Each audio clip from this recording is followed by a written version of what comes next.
نحمده ونصلي على رسوله الكريم اما بعد فاعوذ بالله من الشيطان الرجيم بسم الله الرحمن الرحيم كذبت ثمود وعاد بالقارعة فأما ثمود فأهلكوا بالطاغية وأما عاد فأهلكوا بريح صرصر عاتية۔ سورہ الحاقہ کی ابتدائی آیات ہیں جن پر بیان چل رہا ہے۔ آج انشاءاللہ ان آیتوں کی تفسیر پیش کروں گا۔ اللہ صحیح طرح سے بات کہنے کی، سننے کی، سمجھنے اور پھر عمل کی توفیق عطا فرمائے۔ قرآن نے خبر دی کہ ایک قیامت ہے جو یقیناً قائم ہو کے رہے گی، لازمی، اور اس خبر کی اللہ کی نظر میں اتنی ویلیو ہے، اتنی اہمیت ہے کہ بڑی بڑی قوموں کو اس بیس پر ہلاک کیا گیا کہ انہوں نے پیغمبروں کے کہنے پر یہ نہیں مانا کہ قیامت قائم ہوگی۔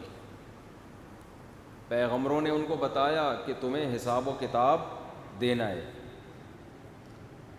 قوموں نے جواب میں کیا کہا کہ یہ ممکن نہیں، ایسا کچھ بھی نہیں، کیونکہ مان لیتے نا کہ حساب و کتاب دینا ہے۔ تو آپ کو پتہ ہے کہ پیپر میں ایگزامینر جو سوال پوچھتا ہے ان پوچھے گئے سوالوں کے جواب پہ نمبر ملتے ہیں، اس کے علاوہ نالج پہ آپ کو نمبر نہیں ملتے۔ اگر ہم مان لیں کہ قیامت قائم ہوگی، خدا ہمیں بدلہ دے گا، جو پاس ہوں گے ان کو جنت اور جو فیل ہوں گے ان کو جہنم، اگر یہ مان لیں تو پاس ہونے کا معیار اور فیل ہونے کا معیار وہ نہیں رہے گا جو دنیا آج جس کو معیار مانتی ہے۔ سمجھ رہے؟ پاسنگ مارکس کے لیے ان سوالات کو حل کرنا پڑے گا جو خدا نے قائم کیے ہیں، ان معیارات پہ پورا اترنا پڑے گا جو اللہ نے معیار بنائے، کیونکہ امتحان اللہ لے رہا ہے، بدلہ کون دے گا؟ اللہ دے گا۔ اور اللہ کے معیار کامیابی کے لیے اور ناکامی کے لیے وہ الگ ہیں۔ پبلک کے معیار، یونائٹڈ نیشن کے معیار، یو ایس اے کے معیار، یورپ کے معیار، انڈیا کے، پاکستان کے، یہ سارے کیا ہیں؟ الگ۔ حتیٰ کہ گھروں میں کامیابی یا اچھا انسان بننے کے لیے بیوی کے معیار الگ، شوہر کے الگ، ساس کے الگ، بیٹے کے الگ، بہو کے الگ، پڑوسیوں کے الگ، دوستوں کے الگ، کراچی والوں کے الگ، پنجاب والوں کے الگ، کے پی کے الگ، اور بلوچستان کے الگ، دبئی کے الگ، ابو ظہبی کے الگ، امریکہ کے الگ، سعودیہ کے الگ۔ آپ کہیں گے اتنا بھی ڈیفرنٹ سسٹم نہیں ہے بھائی، ہر ایک کے الگ معیارات ہیں۔ ملکی سطح پر اگر ہم دیکھیں، آپ افغانستان والوں کی تعریف کریں، طالبان کی، امریکہ کی نظر میں آپ 2% کے آدمی بولو نہیں رہے۔ 2% سے مجھے داماد پتہ نہیں کیوں یاد آ جاتا ہے جب بھی 2% کا لفظ استعمال کرتا ہوں، کیونکہ میں نے بیان میں کہا تھا نا کہ داماد کی حیثیت سسرال میں آج کل 2% کی نہیں ہوتی۔ تو جب بھی مجھے داماد 2% کا لفظ ذہن میں آتا ہے نا تو داماد کی طرف دماغ چلا جاتا ہے۔ جو شریف داماد ہیں ان کی بات کر رہا ہوں۔ تو داماد اسی کوشش میں لگا رہتا ہے کہ 2% سے میں کسی طرح سے کم از کم 2.5% کا تو ہو جاؤں، ہو نہیں پا رہا بیچارہ۔ شریف داماد جو آپ جیسے نیک لوگ، بدماشوں کے تو پھر ہر جگہ عزت ہوتی ہے بھائی۔ تو اگر آپ یعنی حتیٰ کہ مذہبی جو فرقے ہیں نا ان کے بھی الگ الگ معیارات ہیں۔ آپ کسی فرقے کی تعریف کر دو وہ خوش ہو جائے گا، دوسرا فرقہ ناراض ہو جائے گا۔ تو ملکی سطح پر معیار الگ الگ۔ امریکہ کہ ہاں اچھا بننے کا معیار کچھ اور ہے، کہتے ہیں ہم اس کو یہاں کی نیشنلٹی دیں گے, اس کو یہاں پروموٹ کریں گے جو ان معیاروں پہ پورا اترتا ہو. یو کے والوں کا معیار الگ, یو کے آپ کو نیشنلٹی دے دے گا اگر آپ ثابت کر دیں کہ آپ ہومو سیکس میں دلچسپی لیتے ہیں, دلائل سے ثابت کر دیں, آپ نیشنلٹی ملے گی ٹھا کر کے. آپ اب دیکھو یار کوئی انسانیت ہے, ویزا مل جائے گا. اب مجھے یہ باتیں بتاتے ہوئے ڈر بھی لگتا ہے کہ کہیں لوگ ویزے کی لالچ میں شروع نہ کر دیں. اچھا میں تم تو پریشان تھے. اور ہر ایک کا الگ الگ ہے نا, کیونکہ ہر ایک نے اپنا حساب سے آپ کو نوازنا ہے. مسجد میں امام صاحب جو نالائق قسم کے امام ہوتے ہیں ان کی بات کر رہا ہوں, سب ایک جیسے نہیں ہوتے. آپ داڑھی رکھ لیں ان کو خوشی نہیں ہوگی, آپ نمازی بن جائیں, نہیں آپ نماز نہ پڑھیں داڑھی نہ رکھیں مسجد میں چندہ دے دیں, بہت اچھا نیک آدمی ہے یار. یہ سب کی بات نہیں کر رہا بھائی, اچھے برے ہر جگہ ہوتے ہیں, ایسا نہ اپنی مسجد کے امام سے بدگمان ہو جائیں. چندہ دینے والا ہر آدمی کو اچھا لگ رہا ہوتا ہے. اگر میں نے جنت بنائی ہوتی تو پیپر میں آؤٹ کرتا نا. میرا سب سے پہلا سوال ہوتا آپ نے 4 کی ہیں کہ نہیں کی. اگر میں تو انفرادی سطح پہ بھی ہر آدمی الگ الگ چیزوں سے خوش ہوتا ہے. اجتماعی سطح پہ, معاشرتی سطح پہ دیکھو, کراچی میں اگر مسلم لیگ نے یہ کام کیے ہوتے جو پنجاب میں کیے ہیں, پنجاب میں کریں, کراچی والوں کو کیا بھائی پنجاب میں ہے نا, ہمیں تھوڑی کوئی فائدہ ہوا. تو بھائی وزیر اعظم صاحب بہت اچھے ہیں لیکن ہمارے لیے ہماری نظر میں اچھے نہیں ہیں. یہ کام کراچی میں ہوں گے تو پنجاب والوں میں نہ ہو تو وہ نہیں اچھا مانیں گے. تو جنت اگر جنت سے میری مراد ہے کامیابی, اگر ہمارے ہاتھ میں ہوتی تو ہر شخص کا معیار کامیاب کرنے کا, ترقی دینے کا دوسرے سے الگ ہے. عورت کہتی ہے میرا شوہر کما کما کے سارا مجھے کھلا دے, اپنی ماں اور بہنوں سے بھی مجھے ترجیح دے. جو بیان نہیں سن رہی وہ عورتیں, ان کی نظر میں یہ میاں بہت اچھا ہے. میاں بھی یہی چاہتا ہے کہ سارے حقوق میرے ادا ہوں, بھائی کے, اپنے باپ کے, اپنی ماں کے. عورت ان سب کو بھول جائے. دوست یہ چاہتا ہے کہ میرا یہ جو دوست ہے اپنے بھائی سے بے شک بدتمیزی کرے, میرے ساتھ کیسا رہے, اچھا رہے. تو ہم اسے کیا کہیں گے, بہت اچھا فرینڈ ہے میرا یہ. تو اگر آپ نے جنت بنائی ہوتی اس فرینڈ کو آپ کہاں لے جاتے, جنت میں داخل کر دیتے. تو آخرت کا انکار اس لیے کیا جاتا ہے کہ اگر میں اور آپ مان لینا آخرت ہے تو ہمیں یہ سارے معیارات کو ختم کرنا پڑے گا. یہ معیار 0, اس کی کوئی ویلیو نہیں. اس پیپر پہ کام کرنا پڑے گا جو پیپر کس نے دیا ہے, اللہ نے. لبرل لوگ اسی وجہ سے آخرت کا انکار کرتے ہیں, کیونکہ آخرت کو مان لیا تو ساتھ میں اسلام کو ماننا پڑے گا کہ بھئی آخرت میں کامیابی کا طریقہ کیا ہے. وہ طریقہ اسلام کے علاوہ دنیا میں کوئی بھی نہیں بتاتا. کسی کے پاس پیپر ہی نہیں ہے. یعنی اس کی مثال ایسے ہے, آپ ایگزامینیشن ہال میں گئے, فار ایگزامپل BA کا پیپر ہے, آپ کا پیپر آ گیا, ابھی ایگزامینر نے پیپر دیا. ایک طالب علم آپ کے کان میں آ کے کہتا ہے ابے یہ والا اصل نہیں ہے, یہ اصل پیپر نہیں ہے, اسے پاس کر کے نمبر نہیں ملیں گے. آپ ڈر کے بیٹھ گئے, اچھا بھائی ابھی اصل پیپر ابھی تھوڑی دیر میں آئے گا. تھوڑی دیر میں اور کوئی پیپر آ نہیں رہا.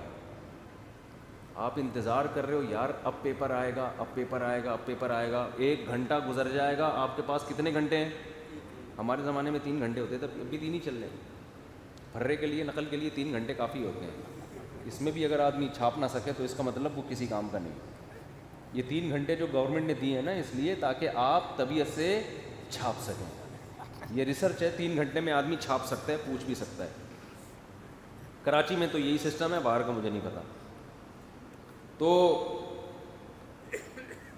اب پیپر ہی آؤٹ نہیں, پیپر دوسرا کوئی آ ہی نہیں رہا, تو 1 گھنٹہ آپ زیادہ سے زیادہ ویٹ کرو گے, اس کے بعد بولو گے ابے تو مروائے گا مجھے کو تو کیا کرے گا؟ اگر کوئی دوسرا پیپر ہے تو وہ کیوں نہیں آ رہا؟ تو یہی ہے بھائی, یہی لکھو بیٹھ کے. جب تک کوئی دوسرا پیپر نہیں آتا ہم نے کیا لکھنا ہے؟ یہی لکھنا ہے. آخرت میں کن اصولوں پہ کامیابی ہوگی, کس کا کیا حق ادا کرنا پڑے گا, امتحان ہے کیا تمہارا, اس کی ڈیٹیل اسلام کے علاوہ کوئی بتاتا ہے ہی نہیں. یہ پیپر آؤٹ اسلام نہیں کیا ہے, دوسرا مذہب آؤٹ ہی نہیں کر سکا, کوئی ابھی تک شائع نہیں کر سکا. تو اب ہمارے پاس تو بھائی آخرت کی ایگزام کی تیاری کے لیے اسلام کے علاوہ کوئی اور آپشن بولو ہے ہی نہیں. لوگ کہتے ہیں نا آپ مسلم کیوں ہو, بھائی تم بتا دو کیا ہو جائیں پھر ہم, ٹھیک ہے, اس کی کوئی پیپر ہی نہیں ہے, اب یہی کرنا ہے بھائی, ہم رسک نہیں لے سکتے, دوسرا ہے تو لاؤ نا. ایک اور مثال سے دیتا ہوں بات, اور خاندانی طرح سے سمجھ میں آئے گی. ایگزامینیشن ہال میں بیٹھے ہوئے ہیں, پیپر سامنے آیا, آپ کا کوئی خیر خواہ اٹھ کے آیا, کان میں بولا بھائی یہ والا پیپر نہیں ہے. آپ نے کہا شاید صحیح کہہ رہا ہو, رکھ کے بیٹھ کے ٹانگ پہ ٹانگ رکھ کے, دوسرا پیپر آئے گا ابھی. 1 گھنٹہ ہو گیا, پیپر جو آیا وہ کیا آیا؟ پیپر آیا ایک اور وہی لے کر آ گیا نا, یہ والا ہے اصل. آپ نے اس سے کہا بھائی دوسرا کہاں ہے؟ اس نے کہا چلو میں کہیں سے نکال کے لے آیا, وہی ہے پیپر. اب وہ پیپر تھا فار ایگزامپل فزکس کا تھا, ویسے اس میں بی اے میں تو فزکس نہیں ہوتا, آرٹس ہے نا, اس میں آرٹس کا کوئی بھی سبجیکٹ, ہسٹری کا تھا, وہ تاریخ کا تھا وہ پیپر, اصل جو پیپر تھا.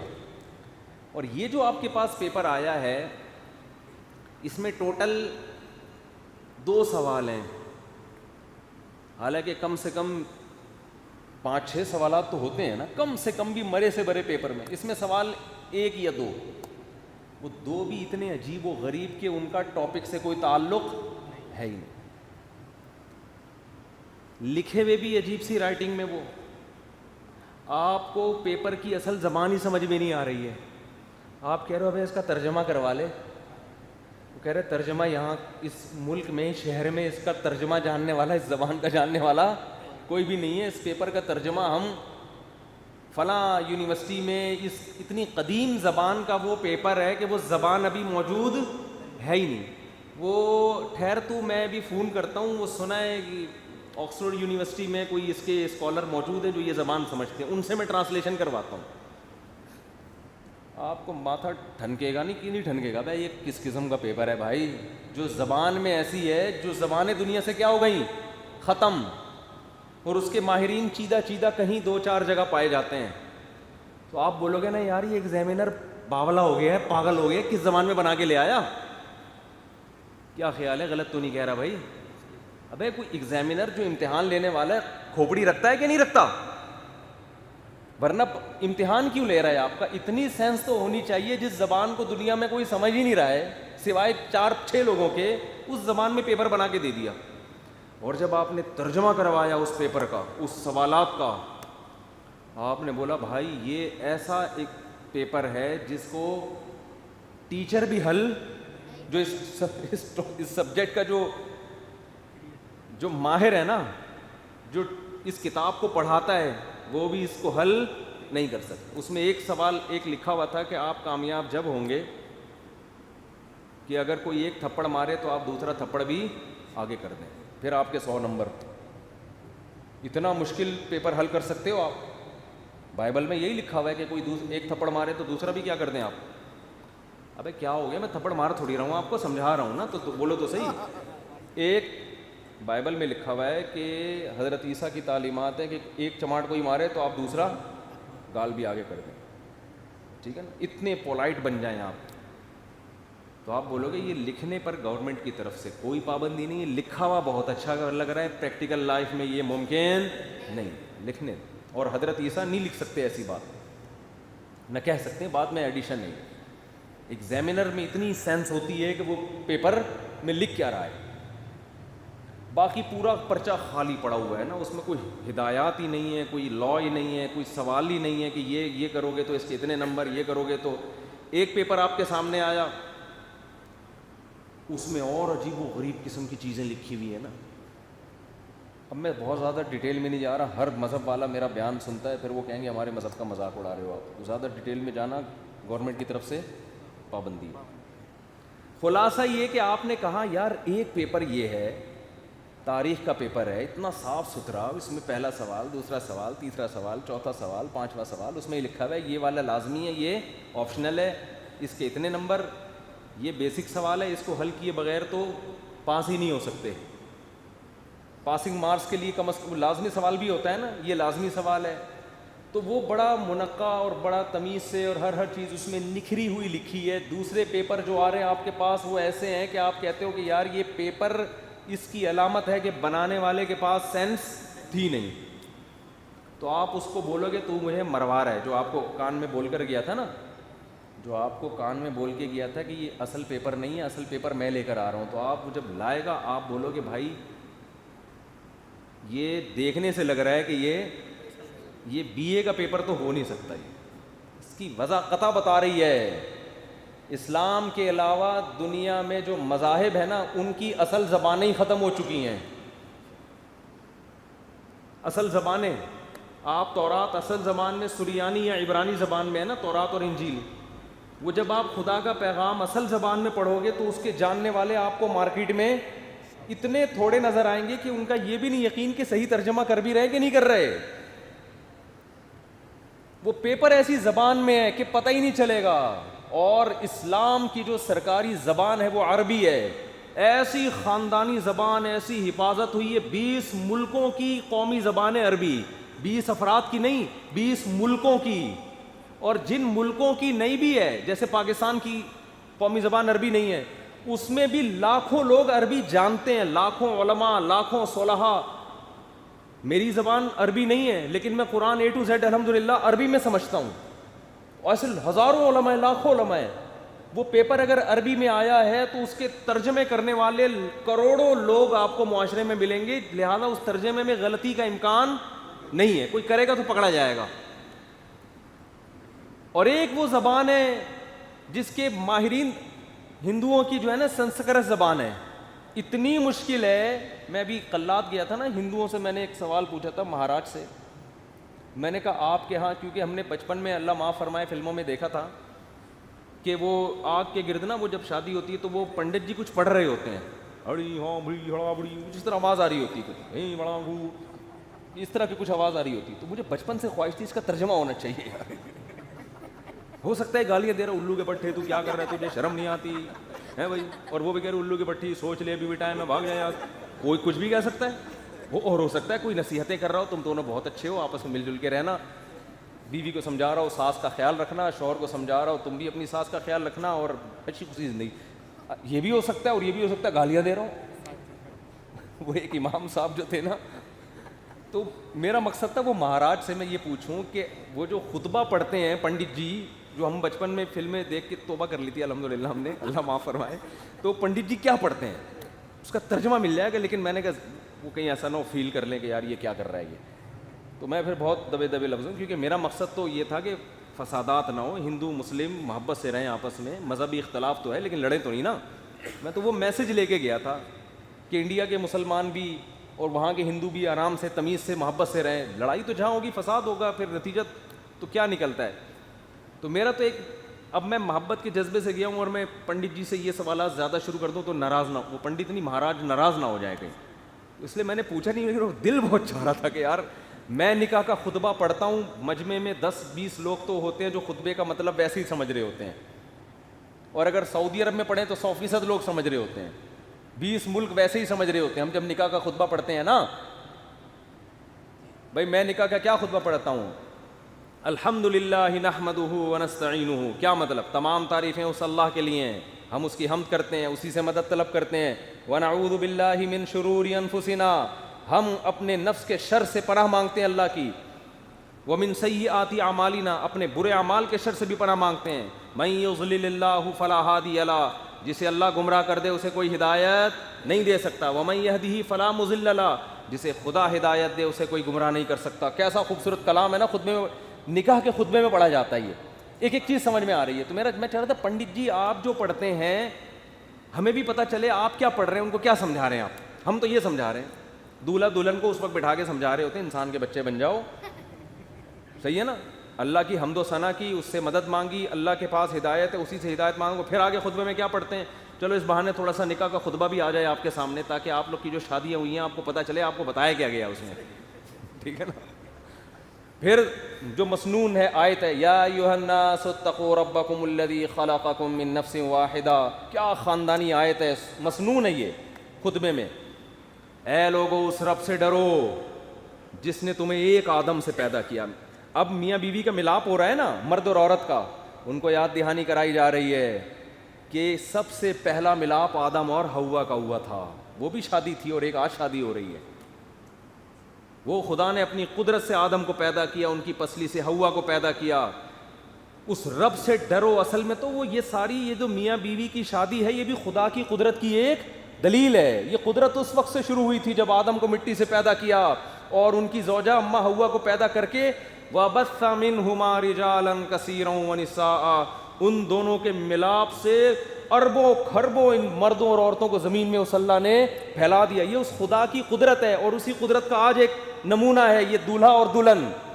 وہی عمل آج دوبارہ ہو رہا ہے, انہی کی بچے شادی کر رہے ہیں اور نسل بڑھ رہی ہے. ایک اکیلے آئے تھے آدم, نہ انڈا موڑ تھا, نہ نیو کراچی تھا, نہ پٹیل پاڑا تھا, نہ WR تھی, نہ 4L تھی, ہے بھائی, نہ پاکستان تھا, نہ ہندوستان تھا, نہ جاپان, نہ افغانستان, نہ چین, کوئی کچھ بھی نہیں.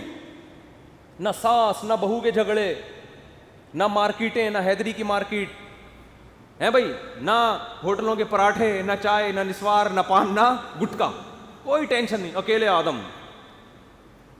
اللہ کہتے ہیں میری قدرت مٹی سے بنا کے ان کو سلایا, انہی کی پسلی سے اماں حوا کو نکالا, اور پھر بث منہما, ان دونوں کے ملاپ سے نسل بڑھتی گئی ہے. اور آج دیکھو کروڑوں اربوں انسان دنیا میں, رجالن کثیرا ونساء, بے شمار مرد بھی اور بے شمار عورتیں بھی. تو اسی کی یاد تازہ ہو رہی ہے. انہی کروڑوں میں سے 2 آئے ہوئے مولانا طارق مسعود صاحب کے پاس کہ ہماری شادی کرا دو, اور وہ بھی 40 سال میں جلدی آ گئے بیان سن کے, ورنہ ان کا ابھی پروگرام آنے کا نہیں تھا. کیونکہ مجھے ایسے لوگ مل رہے ہیں, مجھے ولیمے میں بلایا 40 سال کا دولہا, کہہ رہے حضرت آپ کا بیان سن کے میں جلدی شادی کر رہا ہوں. وہ ہے سچی مچی کا واقعہ, یہ جھوٹی موٹی کا نہیں ہے. میں سے کہتا ہوں بہت زیادہ جلدی ہو گئی, بہت زیادہ جلدی ہو گئی, تھوڑا لیٹ ہو جائے. اتنی اسپیڈ تو میں نے نہیں کہا تھا آپ کو. تو مارکیٹ میں یہ چل رہا ہے. بس منہما رجالا کثیرا ونساء, اللہ کہتے ہیں بہت سارے مردوں اور عورتوں کو میں نے پھیلا دیا ہے. ہمارے حضرت مفتی رشید احمد صاحب رحمہ اللہ تعالیٰ فرمایا کرتے تھے کہ حضرت مفتی محمد شفیع صاحب رحمہ اللہ, جو حضرت مفتی تقی عثمانی صاحب کے استاذ ہیں, وہ فرماتے تھے کہ جب شادی ہو یہ سوچنا چاہیے کہ ایک دن ہمارے باپ دادا کی بھی شادی ہوئی تھی, جوان تھے, اس جو بڈھا بڈھی بیچارے بیٹھے ہوئے ہیں نا گھر میں, دادی ادھر بیٹھی ہوئی ہیں, وہ تسبیح پڑھ رہی ہیں, مصلی پہ بیٹھی ہوئی ہیں, تھوڑی تھوڑی غیبتیں بھی کر رہی ہیں, دادیاں کرتی ہیں, تو فارغ ہو گئی نا ہر کام سے, اب کیا کریں بھائی. ہماری دادی اللہ معاف فرمائے مغفرت فرمائے بڑی عبادت گزار تھیں, لیکن کبھی تھوڑی سی غیبت کرنی ہوتی تھی نا آواز آہستہ کر لیتی تھی. میری والدہ کو بلا کے نا پڑوس کی تھوڑی سی یہ دیکھ یہ کیا کر رہی تھی, اس دن آئی تھی, یوں کر رہی تھی. تو میں حیران ہوتا تھا کہ وہاں آواز جا نہیں رہی ہے, آپ اپنی آواز کیوں اتنا ہلکی کر رہی ہے. تو یہ خواتین میں ہوتا ہے, اچھی چیز نہیں ہے غیبت, لیکن یہ ہر خاتون میں ہوتی ہے تھوڑی بہت کچھ نہ کچھ. تو میں سوچتا تھا کہ دادی کو گناہ ملے گا پڑوسیوں کی غیبت کرنی ہے, لیکن جب میں پڑوسیوں کے جاتا تو وہ دادی کی کر رہی ہوتی تھی. تو میں نے کہا ان کا سب پلس مائنس ہو کے, کوئی توبہ استغفار کی ضرورت نہیں ہے, ان کا ویسے پلس مائنس ہو کے زیرو ہو جائے گا, ٹھیک ہے. تو دادی, وہ حضرت مفتی شفیع صاحب رحمۃ اللہ علیہ فرمایا کرتے تھے اپنے باپ دادا کو بھی سوچنا چاہیے کہ ان کی بھی ایک دفعہ ہوئی تھی. تو ہمارے حضرت فرمایا, حضرت میں تو یہ سوچتا ہوں کہ آدم علیہ السلام کی بھی ایک دن ہوئی تھی شاید. کتنا تیزی سے ٹائم گزر رہا ہے کہ نہیں گزر رہا. تو نکاح میں یہ آیت پڑھی جاتی ہے, یا ایھا الناس اتقوا ربکم, اس رب سے ڈرو. یہ سب ایسا ہی نہیں ہو رہا, اس کی نشانیاں ہیں, اس پر ایمان لاؤ, اس کی اطاعت کرو. تو آج جو دولہا دلہن کی شادی ہو رہی ہے یہ بھی اس خدا کا, وہ جو کائنات پتہ نہیں کتنے سال پہلے بنی تھی, لیکن نکاح کا سلسلہ کب شروع ہوا, جب آدم کو پیدا کیا, اماں حوا کو پیدا کیا, اسی نکاح سے اللہ نے لاکھوں کروڑوں انسانوں کو بھر دیا. اب انہی میں سے آدم علیہ السلام کا ایک بچہ آدم علیہ السلام کی ایک بچی کے ساتھ نکاح کر رہا ہے. تو اللہ کہتے ہیں یہ آیت پڑھ کے ان کو یاد دلاؤ کہ ایک دور تھا تمہارے باپ آدم اور تمہاری اماں ہوا کی بھی شادی ہوئی تھی اور آج تمہاری بھی ہو رہی ہے. تو اس رب سے کیا کرو؟ ڈرو. کتنی خوبصورت آیت ہے ایسے موقع پہ. پھر آگے کیا فرمایا؟ وَاتَّقُوا اللَّهَ الَّذِي تَسَاءَلُونَ بِهِ وَالْأَرْحَامَ. اس رب سے ڈرو جس کا واسطہ دے کے تم ایک دوسرے سے حقوق لیتے ہو اور ارحام اور رشتہ داری کا بھی واسطہ دیتے ہو. یعنی اللہ نے ایک اور انعام گنوا دیا اپنا کہ اس رب سے ڈرو کہ جب تمہیں کوئی ضرورت پڑتی ہے نا اپنا حق لینے کی تو واسطہ کس کا دیتے ہو؟ خدا. آپ پیسے لے کے کھا جائیں کوئی واسطہ نہیں ہے, دوسرا کھا جائے تو آپ کہتے ہیں اللہ سے ڈر, کیونکہ آپ کو پتہ ہے نہ پولیس میرے کام آئے گی نہ کیس کر سکتا ہوں, محلے کا دادا ہے, تو آخر میں اینڈ میں آپ کے پاس اللہ رہ جاتا ہے ڈرانے کے لیے. تو اللہ کہتے ہیں کہ جب اپنا حق لینے کے لیے اللہ کا حوالہ دیتے ہو تو میری اطاعت کرنے میں بھی تو اس اللہ کو یاد کیا کرو. اور آگے کیا فرمایا؟ والارحام. ادھر توجہ بھائی, یہ درمیان میں نہ کھڑے ہوا کریں بالکل. والارحام, اور رشتہ داری کا بھی واسطہ دیتے ہو جو اس نکاح کے نتیجے میں وجود میں آئی.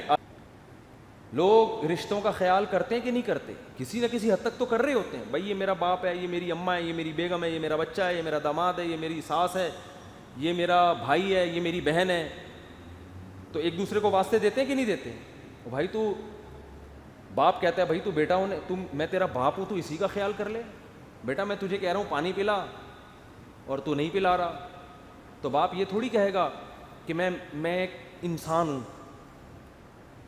باپ کیا کہے گا؟ میں تیرا باپ ہوں. وہ یہ نہیں کہے گا انسانیت کے ناطے, کہے گا بھائی میرا حق پہلے ہے. بیٹے نے ابا سے پیسے مانگے, ابا نہیں دے رہے, تو بیٹا یہ نہیں کہے گا ابا میں بھیک مانگ رہا ہوں, میں پیسے مانگ رہا ہوں, اور جو ہے آپ انسان ہونے کے ناطے میری مدد نہیں کر رہے. بلکہ آپ کس کا واسطہ دیں گے؟ انسانیت کا واسطہ دیں گے. تو کہے گا انسان کروڑوں دنیا میں پڑے ہوئے, جا کشکول لے کے کسی سے بھی مانگ لے. آپ کہیں گے آپ میرے فادر ہیں, اتنا تو حق بنتا ہے کہ گٹکے کے پیسے تو دو ابا. ٹھیک ہے میں بے روزگار ہوں, کھانا نہیں دے رہے, پان گٹکا تو دو نا, اتنے پیسے تو دو. آج کسی نے ابا کا ایک عجیب واقعہ سنایا. اپنے ابا کا بچہ چرسی تھا, یہ میرے بھانجے نے سنایا, جو یہاں ابھی ریکارڈنگ کر رہا تھا نا. ان کے محلے میں ایک بچہ چرسی, ادھر ادھر بیٹھ کے چرس پیتا, ابا سے بھی پٹتا, پولیس بھی اٹھا کے لے جاتی تھانے میں ہر تھوڑے دن میں. اب ظاہر ہے ابا تو ابا ہے نا, وہ تھانے سے چھڑوا کے لاتے. ابا کو اس کی چرس سے بڑی نفرت, کوٹ کوٹ کے تھک گئے اس کو, پیٹ پیٹ کے پیٹیں بھی اور تھانے سے چھڑا کے بھی لائیں. تو مجھے بتا رہا تھا اس کے ابا نے اس کو اوپر کمرہ بنا کے دیا, اس میں چرس لا کے رکھ دی, یہیں بیٹھ کے پی لیا کر, چھوڑ تو رہا نہیں ہے, کم از کم پولیس سے تو بچے گا نا. ادھر ادھر بیٹھ کے پی رہا ہوتا ہے, ہر تھوڑے دن میں جیل میں گیا ہوا تھا, میں چھڑوا کے لا رہا ہوتا. اب ابا نے اس کے لیے کیا کر دیا, الگ روم بنا دیا, پینی ہو یہاں بیٹھ کے پی لیا کر, باہر نہیں جائے گا, پکڑا جائے گا. میرے لیے ڈبل ٹینشن, ایک چرس کی ٹینشن الگ ہے, تھانے کی ٹینشن الگ. اب دیکھو ابا کے علاوہ کوئی یہ کام کر سکتا ہے؟ کوئی اور ہوتا بولتا ہے اچھا ہے پکڑا جائے, جا دفعہ ہو جیل میں, ہم تو چاہ رہے ہیں تو جا. ابا کو پتا ہے بھائی بیٹا ہے نا میرا, چرسی ہے تو غلط ہے, لیکن یہ تو نہیں کہ میں اپنے چرسی بیٹے کو جیل میں چھوڑ دوں, چھڑوانا تو ہے بھائی ہم نے. تو ابا نے کیا کیا, اوپر کمرہ بنایا, بولا یہاں بیٹھ کے سٹا لگا لی, ایک ٹینشن تو ختم ہو نا. تو بیٹا ابا کو کس کا واسطہ دیتا ہے؟ ابا کا. جہاں پھنستے ہیں رشتہ داری میں ایک دوسرے, شوہر بیوی کو گھر میں رکھ کے ساری زندگی کھلاتا ہے, جس دن نہ کھلائے بیوی کیا تانا دے گی؟ میں آپ کی وائف ہوں. یہی تانا دے گی کہ نہیں دے گی؟ ویسے کسی پہ خرچ کرتے رہو, نہ دو, کوئی تانا نہیں دے سکتا وہ. اسی طرح آپ نے بیگم سے کوئی خدمت لی, بیگم آج تھکا ہوا ہوں, آج تم چائے بنا کے پلا دو مجھے, بیگم نہ پلائے, آپ فوراً یہ تھوڑی کہیں گے میں وسیم بھائی ہوں, میں وسیم بن سلمان ہوں, میرے ابا کا نام سلمان ہے اور میرا نام کیا ہے؟ وسیم, میں پاکستانی ہوں, میں کراچی کا ہوں. یہ بولو گے اس بیس پہ وہ لے آئے گی. اگر آپ نے کہا میں سلیم ہوں, مجھے چائے پلاؤ, گے کہ سلیم تو دنیا میں بہت ہیں, پھر سب سلیموں کو اٹھا کے لے آیا, میں سب کے لیے چائے بناؤں گی. آپ رشتے کا واسطہ دو گے, میں تمہارا اتفاق سے شوہر, ونس اپون اے ٹائم کہ میری آپ سے شادی ہوئی, اس سلسلے میں حاضر ہوا ہوں. تو ایک آدمی کی شادی ہوئی نا, تو دلہن کے پاس گیا, بات کیسے شروع کرے. ابے تو شروع کر دے جیسے کر. لیکن وہ بڑے ادیب تھے, انہوں نے کہا بڑی ہر بات پہلے تمیز سے ہونی چاہیے. تو بہت دیر سوچتا رہا شروع کیسے کروں. تو ایسے شروع کی کہ میری کل آپ سے شادی ہوئی تھی, اس سلسلے میں حاضر ہوا ہوں میں آپ کے پاس. میری کل آپ سے شادی ہوئی تھی, اس سلسلے میں حاضر ہوا ہوں. تو ابا کو آپ واسطہ کس کا دیں گے؟ ابا کا. تو یہ جو ابا وجود میں آئے, اماں وجود میں آئی, بیٹا وجود میں آیا, پھر بہویں, ساس بہو کو کس کا تانا دیتی ہے؟ تو میری بہو ہو کے میری خدمت نہیں کر رہی ہے بھائی. یہ رشتے اگر نہ ہوں تو ہر آدمی انڈیپینڈنٹ ہو جائے, اپنا کھاؤ, اپنا کماؤ, اپنے مرو, بس. کوئی جنازہ بھی نہیں پڑے گا آپ کا. جنازہ بھی آج کل رشتے دار ہی پڑھ رہے ہوتے ہیں. اگر کوئی پڑھ رہا ہے نا دوسرے, تو وہ بھی آپ کے رشتے داروں کے ریلیٹیو ہوتے ہیں, ان کے تعلق کے متعلقین ہوتے ہیں, ان کے تعلق سے. اصل تو ساری بیس ہی کہاں سے شروع ہوتی ہے؟ رشتوں سے. اور رشتے وجود میں آتے ہیں اس عمل سے جو میاں بیوی کے درمیان ابھی عقد وجود میں آنے والا ہے نکاح کے موقع پہ. تو اللہ نے ان رشتوں کا بھی واسطہ دیا. فرمائے جو نکاح کے نتیجے میں رشتے وجود میں آ رہے ہیں, تمہارے ابا کا نکاح اماں سے ہوا, اس کے نتیجے میں پھر تبھی تو تمہارا ابا بیٹی کی شادی کے لیے اتنا پریشان تھا کہ ابا ہے وہ, اسی نے اس داماد کو تلاش کیا, ہاں بھائی یہ بندہ میرے لیے ٹھیک لگ رہا ہے بیٹی کے لیے. تو یہ جو تمہیں نعمت مل رہی ہے یہ کن بیسس پہ مل رہی ہے؟ رشتوں کی. اور انہی رشتوں کے تم واسطے دیتے ہو. تو یہ رشتے بنانے والا کون ہے؟ اللہ. اس اللہ سے ڈرو. میاں بیوی کو بتایا جا رہا ہو, اور عین اس نکاح کے موقع پہ اس اللہ کے احسانات کی دھجیاں اڑائی جا رہی ہوتی ہیں. ڈانس, لڑکے لڑکیاں, مکس گیدرنگ جو ہوتا ہے شادی ہالوں میں. میں تو کہتا ہوں یار اتنی بڑی اللہ نے نعمت دی, تمہیں نکاح کے بندھن میں باندھ لیا. یہ ہم ہندو تھوڑی ہیں, ہم عیسائی تھوڑی ہیں بھائی, ہم ملحد تھوڑی ہیں کہ یہ خود سے ہو رہا ہے. او بھائی یہ تو اللہ کا بنایا ہوا نظام ہے, ہم اس نظام سے فائدہ اٹھا رہے ہیں, اور بے پناہ فائدہ. تو کم از کم اس موقع پر تو انسان یہ ناچ گانے اور بے پردگی اور شراب کباب نہ ہو. یہ خدا کو کتنا غضب آئے گا. اور اس کا اللہ انتقام لیتے ہیں. انتقام کیا لیتے ہیں؟ دیکھ لو ان لبرل لوگوں کے ہاں کیسے عشق معاشقے ہوتے ہیں, شادی کے تھوڑے دنوں بعد ان کے پھڈے اسٹارٹ. نفس پرستی ہے نا, خواہشات کے غلام ہیں. ڈائلاگ بڑے ہوں گے, ڈائلاگ بڑے ہوتے ہیں ایسے, اور ہم یوں ایکچولی ایک دوسرے کو صبر تحمل. اور آپ حالات جا کے دیکھو گے تو وہ ریلیشن نہیں ہوتا جو دینداروں میں آپس میں ریلیشن, قربانی کے جذبے نہیں ہوتے. میں اکثر ایک واقعہ بتاتا ہوں, ہمارے دوست نے بتایا, میں نے ایک غریب رکشے والے پٹھان کو دیکھا, اس کی بیوی ہاسپٹل میں تھی. وہ بیچارہ رکشے والے کا انتقال ہوا نا, اس کی بیوی کو اتنا غم ہوا ہے کہ اپنے شوہر کے جوتے اٹھا کے اپنے سر پہ رکھ لیے اس نے, کہ میرے سر کا تاج دنیا سے چلا گیا. کیا تاج تھا بیچارہ, رکشہ چلا کے کیا کھلاتا ہوگا.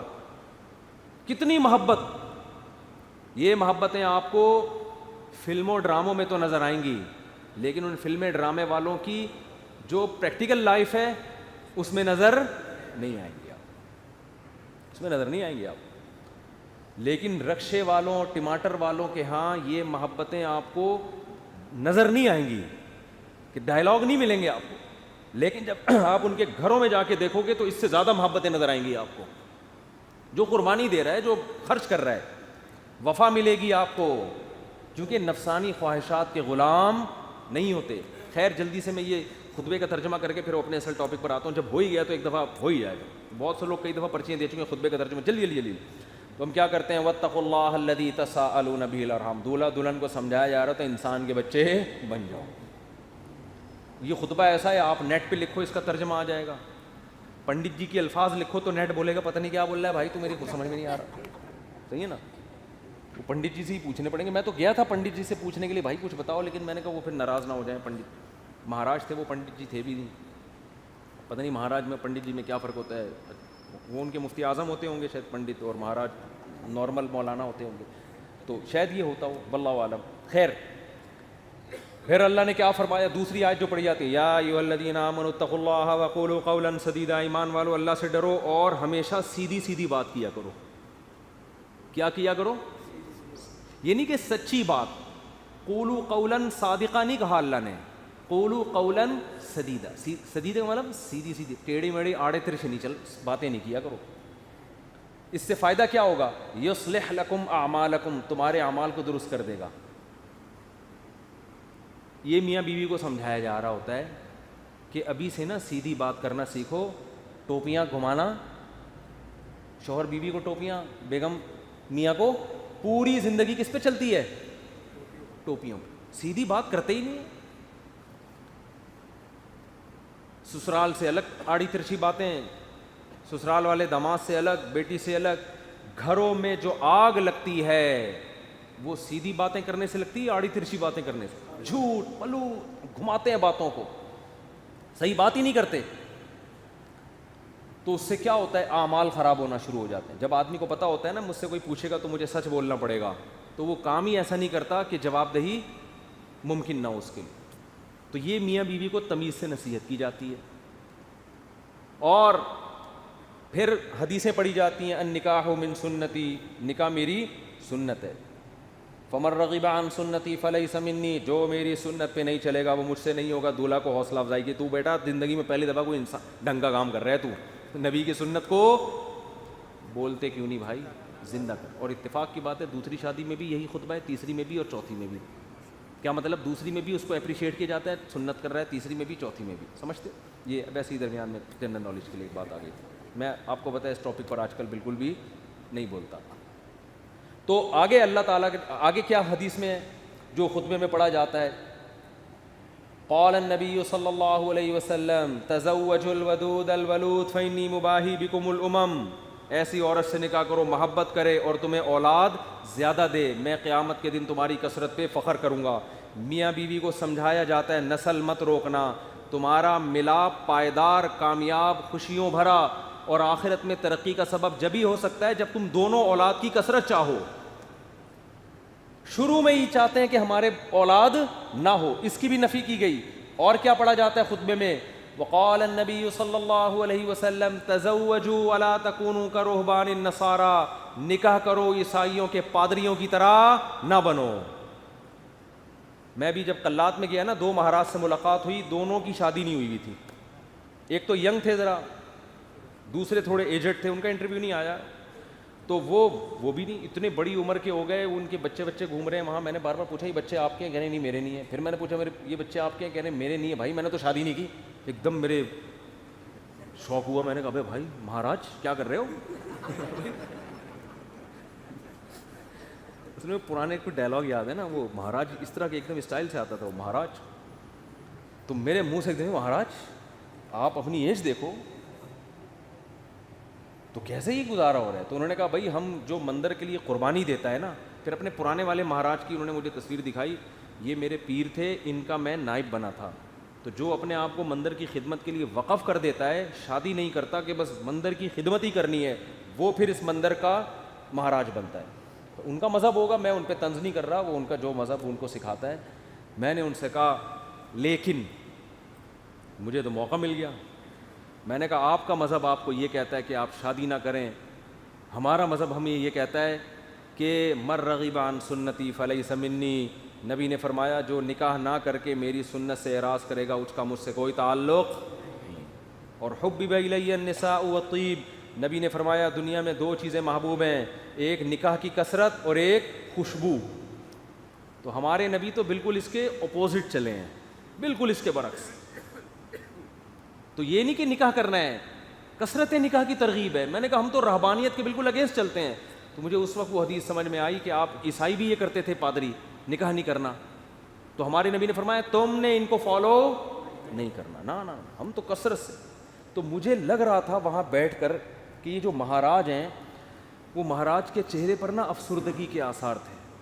یہ پہلے والے جو مہاراج جن کا انٹرویو آیا یہ تو پھر بھی ینگ تھے، تھوڑے سے اچھے صحیح. دوسرے والے مہاراج افسردہ، گھٹنوں میں بھی پرابلم، کچھ مسائل بھی تھے بیماریوں کے. تو میں مہاراج سے ریکویسٹ کرنے والا تھا کہ کر لیں شادی، یہ مسائل آپ کے نیچرل لائف کا کوئی آلٹرنیٹ نہیں ہے. مندر کی خدمت شادی کر کے بھی ہو سکتی ہے. اب شادی کی ہوتی یہ بچے آپ کے ہوتے ہیں، یعنی اسی جیسے ان کو لگا دیتے مندر کی خدمت پہ. اگر آپ کا یہ نظریہ ہے، میں ترغیب نہیں دے رہا ہوں ان کو، کیا خیال ہے؟ جیسے ہمارے بیٹے ہیں تو میری خواہش ہے کہ یار وہ بیٹے عالم بنے، اللہ خواہش کو پورا کرے. مہاراج میں جو باتیں آپ سے کر رہا ہوں آپ تنہائی میں بیٹھ کے ان باتوں پہ غور کریں. اب اللہ کرے اب تک کر رہے ہو غور. چکر میں تو ڈال دیا ہم نے، مہاراج کو ہم نے چکر میں ڈال دیا. مہاراج اب بیٹھ رہا ہوگا یار مسئلہ کیا ہے. بات تو صحیح کی ہے بندے نے، زندگی بھی برباد کر دی. پھر میں نے مہاراج سے بھی کہا، میں نے کہا یہ بھی دیکھ لینا کہ آخرت میں اس شادی نہ کرنے کا کوئی ثواب بھی ملے گا، ایسا نہ ہو کہ نہ یہاں کے رہے نہ وہاں کے رہے۔ قرآن کہتا ہے الذین ضل سعیہم فی الحیاۃ الدنیا وہم یحسبون انہم یحسنون صنعا۔ قرآن کے الفاظ ہیں بھائی، ہندو یہ نہ سمجھیں کہ میں تو اسلام کی بات کروں گا نا، آپ کا مذہب اگر یہ کہتا ہے تو ٹھیک ہے بھائی، آپ اس کو فالو کریں، آپ کو نہیں سمجھ میں آ رہا تو ہم کیا کہہ سکتے ہیں، لیکن ہمارا جو مذہب ہے وہ ہمیں کیا کہہ رہا ہے؟ وہ یہ کہہ رہا ہے کہ الذین ضل سعیہم فی الحیاۃ الدنیا، کچھ لوگ دنیا میں ایسے ہیں کہ جن کی کوششیں برباد ہو جائیں گی دنیا میں، حالانکہ وہ یہ سمجھ رہے ہیں کہ وہ بہت اچھا کام کر رہے ہیں۔ دیکھو ایک آدمی غلط کام کر رہا ہوتا ہے، غلط کو غلط سمجھ کے، اس کو پتہ ہے بھائی چرس پینے کا آخرت میں کوئی ثواب ملے گا، اور چرسی کو امید بھی نہیں ہوتی، وہ کہہ رہا ہو یار مجھے پتہ ہے آخرت میں بربادی ہے لیکن اب مزے اڑا لوں تھوڑی دیر کے۔ ہیروئنچی کو پتہ ہے آخرت میں بربادی ہے مگر مزے اڑا لو، زانی کو پتہ ہے آخرت میں بربادی ہے مگر مزے اڑا لو۔ لیکن کچھ لوگ ایسے ہوتے ہیں جو بڑی محنت کر رہے ہوتے ہیں، اپنی حلال خواہشات کو بھی قربان کر رہے ہوتے ہیں، اور وہ سمجھ رہے ہوتے ہیں آخرت میں مل جائے گا بدلہ۔ اللہ کہتے ہیں نہ دنیا میں ملے گا اور نہ آخرت، کیونکہ پیپر جو اللہ نے بنایا ہے نا اس کو فوکس کرنا ہے آپ نے۔ پیپر فزکس کا ہے اور آپ ریاضی کے مشکل ترین سوالات لے کے بیٹھ گئے، اور جو فزکس کا آسان سوال تھا اس کا آپ اس کو حل نہیں کر رہے۔ کیمسٹری کا آسان سوال تھا پانی کا فارمولا کیا ہے، ہائیڈروجن ڈائی آکسائڈ ہے نا، یہ بہت آسان تھا، آپ کہہ رہے تو بہت آسان ہے یار، یہ نہیں حل کرتا مجھے اصل میں ایک فزکس کا ایک بڑی پیچیدہ ایکویشن ہے، اس کو میں حل کر سکتا ہوں، اس کو بیٹھ کے آپ نے حل کرنا شروع کر دیا۔ عقل مند کہے گا بھائی تیرے سے جو پوچھا گیا ہے اس کو تو فوکس کر، جو سوال پوچھا نہیں جا رہا اس کا جواب کیوں دے رہا ہے؟ اب آپ جواب میں یہ کہیں یار دیکھو میری اتنی محنت کر کے میں نے فزکس کی اس ایکویشن کو حل کیا ہے، میں یہ سوچ بھی نہیں سکتا کہ ممتحن اور ایگزامینر میری اس محنت کو ضائع کر دے، یقیناً 100 نمبر دے گا۔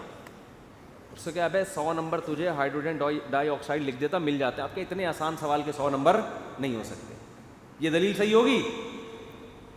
نہیں یاری بات میرا خیال ہے، او بھائی یہ دلیل بالکل غلط ہوگی کہ یہ نہیں دیکھا جاتا کہ سوال مشکل ہے یا آسان۔ ہم نے دیکھا نا یوٹیوب پہ ایک ہندو کرالنگ کرتا ہوا پتہ نہیں دلی سے یو پی جا رہا ہے یا کہاں جا رہا ہے، لیٹ کے کہہ رہے بھائی یہ پتہ نہیں کون سے بھگوان ہے جس کی روح خوش ہو جائے گی اس سے۔ تو آپ محنت بہت کر رہے ہیں، اس کا رزلٹ کیا ہے؟ زیرو۔ نبی صلی اللہ علیہ وسلم کو اطلاع ملی نا کہ ایک پیدل حج کرنے جا رہا ہے کوئی، منت مانی ہوئی اور طاقت بھی نہیں تھی، آپ نے فرمایا اللہ کو اس کی ضرورت نہیں ہے کہ تم اپنے آپ کو اس مصیبت میں ڈالو، یہ تو تمہاری اپنی تمہاری وہ ہے نا، اگر آپ میں استطاعت نہیں اور آپ پیدل جا رہے ہیں حج کرنے کے لیے، تو یہ وہ چیزیں جو آپ نے اپنے اوپر لازم کر لی ہیں۔ تبھی قرآن کہہ رہا ہے لا تحرموا طیبات ما احل اللہ لکم، جو پاکیزہ چیزیں اللہ نے حلال کر دی ان کو حرام مت کرو، اپنے اوپر خامخواہ کی پابندیاں مت لگاؤ۔ ان پابندیوں سے تم تو ڈپریشن میں جا سکتے ہو، صحت برباد کر سکتے ہو، یہ ہم سے امیدیں مت لگانا کہ آخر میں تمہیں آخرت میں اس کا اجر ملے گا، 0 نمبر ہوں گے تمہارے، بلکہ الٹا گناہ ہوگا۔ تو میں ان سے کہہ رہا تھا بھائی تم شادی کر لیتے، بیوی بچے ہوتے، تمہاری ڈیزائرز پوری ہوتی ہیں، صحت اچھی ہوتی، تمہیں اولاد ملتی، اولاد کے تو دیکھ کے انسان کی بانچیں کھل جاتی ہیں، لیکن مہاراج کا اپنا نظریہ، وہ اپنی سوچ۔ بہرحال یہ بات، ہاں نکاح کے خطبے کی بات کر رہا تھا، تو نبی نے کیا فرمایا؟ تزوجوا ولا تکونوا کرہبان النصارى، نکاح کرو بھائی راہبوں کی طرح مت بنو، وہ سمجھتے ہیں نہ کر کے اللہ کو خوش کر لیں گے، ایسا نہیں ہے۔ نکاح کرنے سے اگرچہ تمہاری خواہش پوری ہو رہی ہے، تمہاری ڈیزائرز پوری ہو رہی ہیں، تمہارے لیے ایک لذت کا سامان پیدا ہو رہا ہے، لیکن اس ڈیزائرز پوری کرنے سے اللہ ناراض نہیں ہوتا، بلکہ اللہ اور خوش ہوتا ہے، کیونکہ اللہ نے یہ رکھی اس لیے کہ تاکہ مرد عورت کے حقوق اٹھائے، ذمہ داریاں اٹھائے، اس کی اولاد کی تربیت کرے۔ اگر یہ ڈیزائرز پوری کرنے پر پابندی لگا دی جاتی، عورتوں کا بھی بیڑا غرق ہوتا اور تمہارا بھی، اور نسل بھی نہ بڑھتی جو اللہ چاہتا ہے۔ تو اب اصل جو میں ٹاپک کی طرف آتا ہوں، کتنا اچھا خطبہ ہے نا، یہ دولہا دلہن کو سمجھایا جا رہا ہے۔ وہ تو الگ بات ہے دولہا دلہن خطبہ سنا اور پتلی گلی سے نکل لی، پوچھتے ہی نہیں کہ مفتی صاحب کچھ ترجمہ کرا دو کیا کہا تھا، نصیحتیں، وہ تو ان کا اپنا ہیڈک ہے نا، یہ اللہ کا قصور نہیں ہے، پوچھتے ہی نہیں، بس آ جاتے ہیں نادرا سے رجسٹرڈ ہو گیا نادرا سے مفتی صاحب آپ نے کہا تھا 1 ہفتے کے اندر سرٹیفکیٹ مل جائے گا، وہ ولید سے رابطہ نہیں ہو رہا ہے، 1.5 ہفتہ ہو گیا ابھی تک، اس کی فکر ہوتی ہے بیوی میرے نام ہو جائے۔ میں ان سے کہتا ہوں دیکھو بیوی تمہاری ہو گئی ہے، نمبر پلیٹ ایشو ہو جائے گی تھوڑے دن وہ ان کو فکر ہوتی ہے نا ڈاکومنٹس نہیں بنے. میں نے کہا بھائی ابھی تمہارے نام رجسٹر بھی ہو جائے گی, فی الحال بیوی کے ماتھے پہ لگاؤ اپلائڈ فار رجسٹر.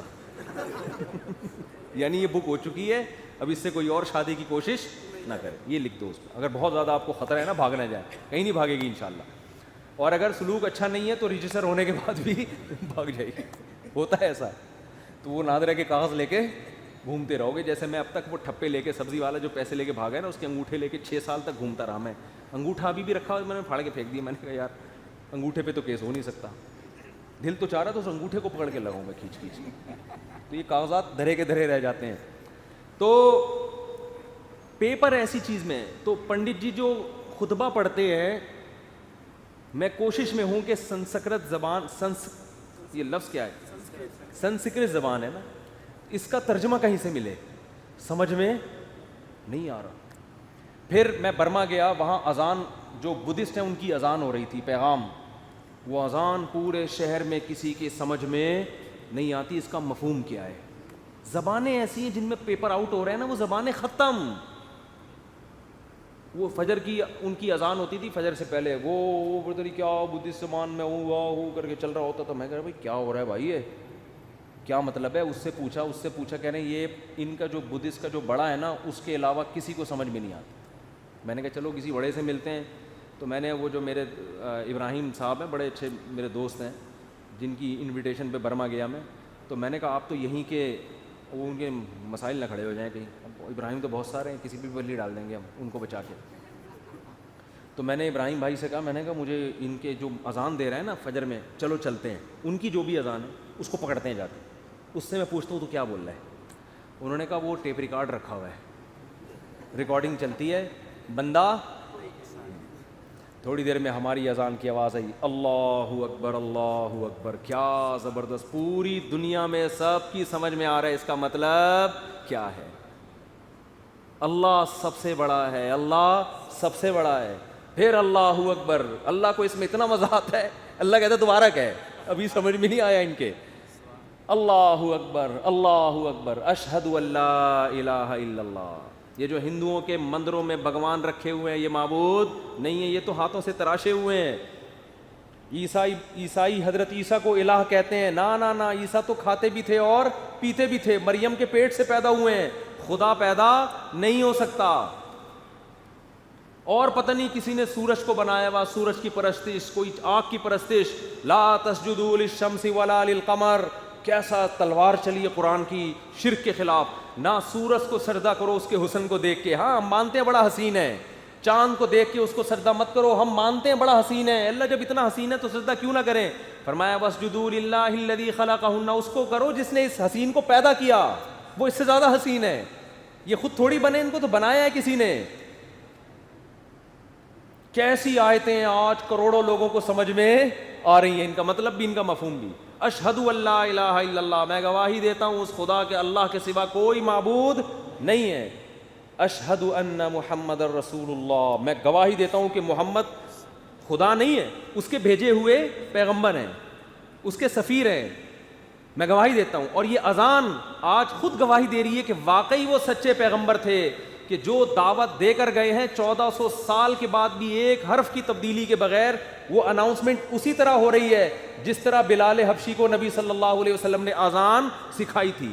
بالکل A to Z اسی طرح اذان دی جا رہی ہے. اور جیسے 1400 سال پہلے حضرت بلال جب اشہد ان لا الہ الا اللہ کہا کرتے تھے تو پبلک کو مطلب سمجھ میں آتا تھا. 1400 سال گزر گئے, آج ان الفاظ کا مطلب بعینی ہی اسی طرح سمجھ میں آ رہا ہے جس طرح پہلے, بلکہ پہلے سمجھنے والے لاکھوں تھے, آج سمجھنے والے کروڑوں ہیں. پھر حی علی الصلاۃ, آؤ نماز کی طرف, حی علی الفلاح, آؤ کامیابی کی طرف. کیسا خوبصورت کلام ہے یار. اور ریکارڈنگ نہیں چل رہی, مؤذن صبح صبح جاگتا ہے, وضو کرتا ہے, قبلے کی طرف رخ کرتا ہے, پھر اس دعوت کے نتیجے میں جو عبادت کی جاتی ہے, کیسی خوبصورت عبادت. آپ چرچوں میں جا کے دیکھو, ڈیسک نظر آئیں گے, خوبصورتی نظر آئے گی, فانوس نظر آئیں گے, پادری کا بڑا خوبصورت لباس نظر آئے گا, گھنٹیاں نظر آئیں گی, گیت نظر آئیں گے. وہ روحانیت نہیں ملے گی جو آپ کو مسجد میں امام, میں انہی سول کپڑوں میں ہر جگہ جاتا ہوں, فجر بھی اسی میں، ظہر بھی اسی میں، عصر بھی اسی میں، مغرب بھی اسی میں، عشاء بھی اسی میں، شادی بھی اسی میں. ایک دفعہ شادی ہوئی تھی وہ بھی اسی میں، پھر ایک دفعہ شادی ہوئی وہ بھی ایک دفعہ مجھے کسی نے کہا کہ میں آپ کے سسر کو دعوت میں بلانا چاہتا ہوں. میں نے کہا کون سے والے؟ وہ ہمارے ریلیٹیو. میں نے کہا یار تمہارے ساتھ یہ مسئلہ نہیں ختم. کون سے والے یار؟ اب پھر کسی کو بھی لے آؤ. تو یہ تو ایسے ہی درمیان میں آ گئی تھی ایک بات. اصل موضوع یہ نہیں ہے. تو ان کے لباس دیکھو، ہمارے مذہبی رہنماؤں کے لباس وہی ہیں جو عوام کے لباس. کوئی الگ سے لباس بھائی یہ پگڑی تو تبلیغ والے بھی پہنتے ہیں نا، یہ بھی پہنتے ہیں. یہ کرتے شلوار تو ہمارے یہاں کلی والا، یہ تو کلی والا کرتا میں نے لوگوں سے ہی سیکھا ہے. پھر علماء کو دیکھا سب پہنتے ہیں تو اور محبت پیدا ہو گئی. تو وہی سادہ، وہی سب کچھ. مسجد میں آؤ، مصلی پہ امام کھڑا ہو جائے گا، پیچھے لوگ، کوئی گیت نہیں، کوئی میوزک نہیں، مسجد میں کوئی تصویریں نہیں ہوتی. باوضو ہو کے مسواک کر کے صبح صبح، کیسا نورانیت کا ٹائم ہے. امام کیا کہتا ہے؟ اللہ اکبر. یہ زبان سمجھ میں آتی ہے لوگوں پہ کہ نہیں آتی؟ کروڑوں لوگوں کو سمجھ میں آیا کہ امام نے کیا الفاظ کہے ہیں. پھر الحمدللہ رب العالمین. حرم کی تراویح سنو، تمام تعریفیں اس اللہ کے لیے جو تمام جہانوں کا پالنے والا. 5 لاکھ کا مجمع پیچھے شیخ سدیس کے پیچھے ہاتھ باندھ کے کھڑا ہوا ہوتا ہے. 5 لاکھ تو یہ ہیں، اور 5 کروڑ اپنے اپنے گھروں میں ٹی وی میں دیکھ رہے ہیں. ان کو بھی سمجھ میں آ رہا ہے کیا کہہ رہے ہیں یہ.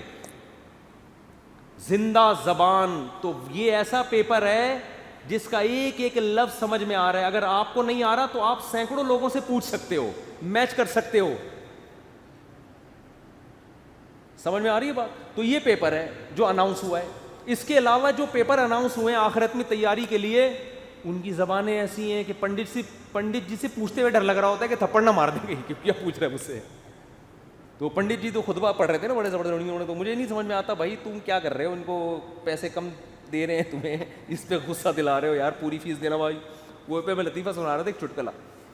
ایک گاؤں دیہات میں نا لوگوں کو قرآن بالکل نہیں آتا تھا، بالکل فارغ تھے وہ. گاؤں دیہات والوں کے جہاں تعلیم نہیں بھی ہے نا تو وہاں شوق بہت ہوتا ہے ان کو، کوئی بھی عربی سکھا دے، کوئی قرآن پڑھ لے، تراویح پڑھا دے. تراویحوں میں گاؤں دیہات میں امام کو بڑے دودھ جلیبی کھانے کو دی جاتی ہے. تو اب ایک لالچی آدمی پہنچ گیا، اس کو قرآن آتا نہیں تھا. اس نے کہا ان کو کون سا آتا ہے، تو تراویح پڑھا لو، پیسے ویسے مل جائیں گے، کھانا پینا اچھا ہو جائے گا. تو وہ کھڑا ہو گیا نا، اور اس نے عربی کی گردانیں یاد کی ہوئی تھی کچھ. ضرب یضرب ضربن، عربی گرامر کی نا کچھ گردانیں یاد تھیں.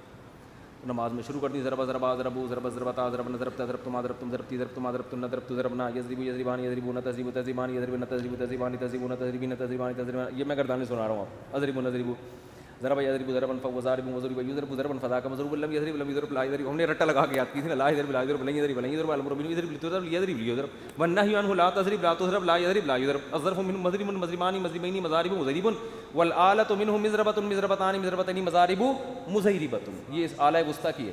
پھر اس میں تفضیل اضرب و اضربان اضربون اضربین اضارب اضرب مؤنث کی ضربہ ضربیان ضربین ضربیات ضرب ضریبہ. اور فعل تعجب کی ما ضربہ اضرب بھی وضربہ. یہ جو گردانیں ہیں نا ان کا میں نے 1% سنا ہے آپ کو. اگر میں شروع ہو جاؤں نا 3 گھنٹے میں گردانیں ختم ہوں گی. جو مدرسوں میں محنت کرائی جاتی ہے طلبہ کو عربی گرامر کے لیے، ایسے رٹے لگوائے جاتے ہیں. تو یہ 1% سنائی ہوگی، بھی 99% باقی ہے.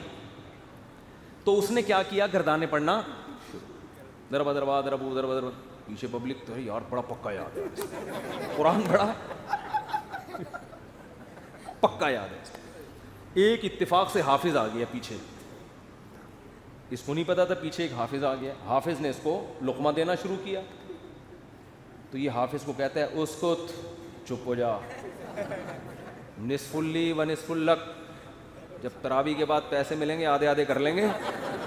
عربی میں چپ کر کے کھڑا.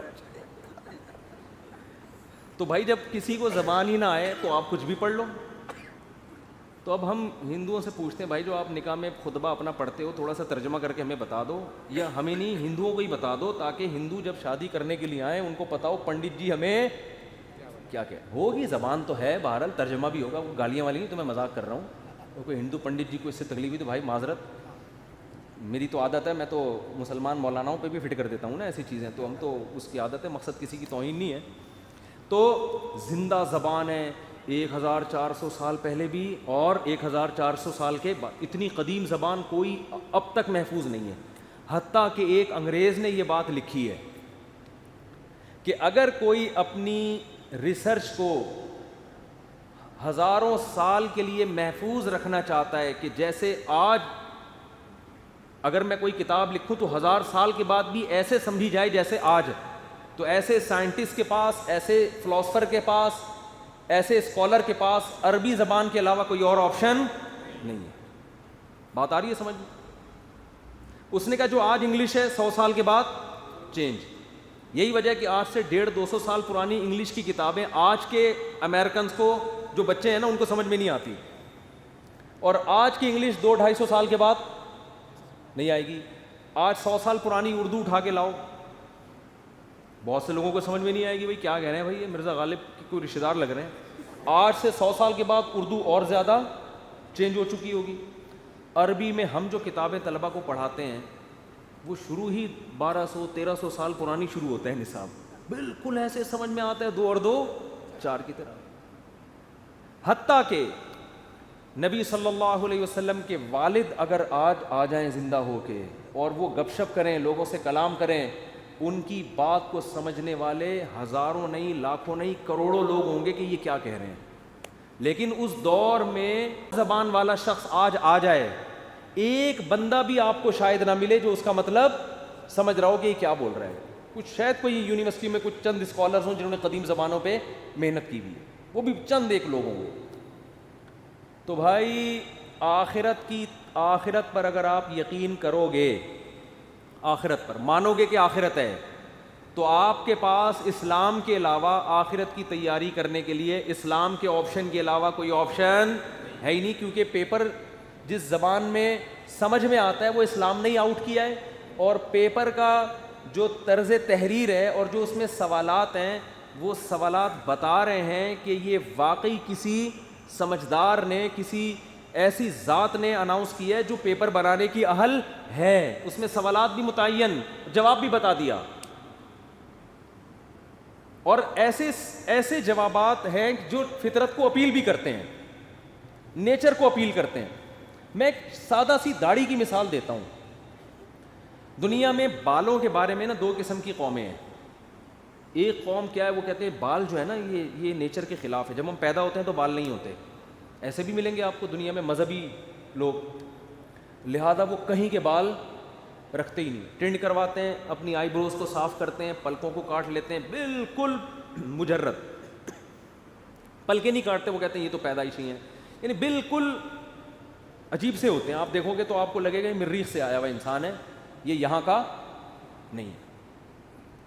اس کے مقابلے میں سکھ لوگ کیا کرتے ہیں, وہ کہتے ہیں بھائی بال نیچر ہے انسان کی, ان کو کاٹنا خلاف فطرت. بچہ تو ٹھیک ہے پیدا ہو گیا, لیکن جیسے جیسے بڑا ہوتا ہے بال نکلنا شروع.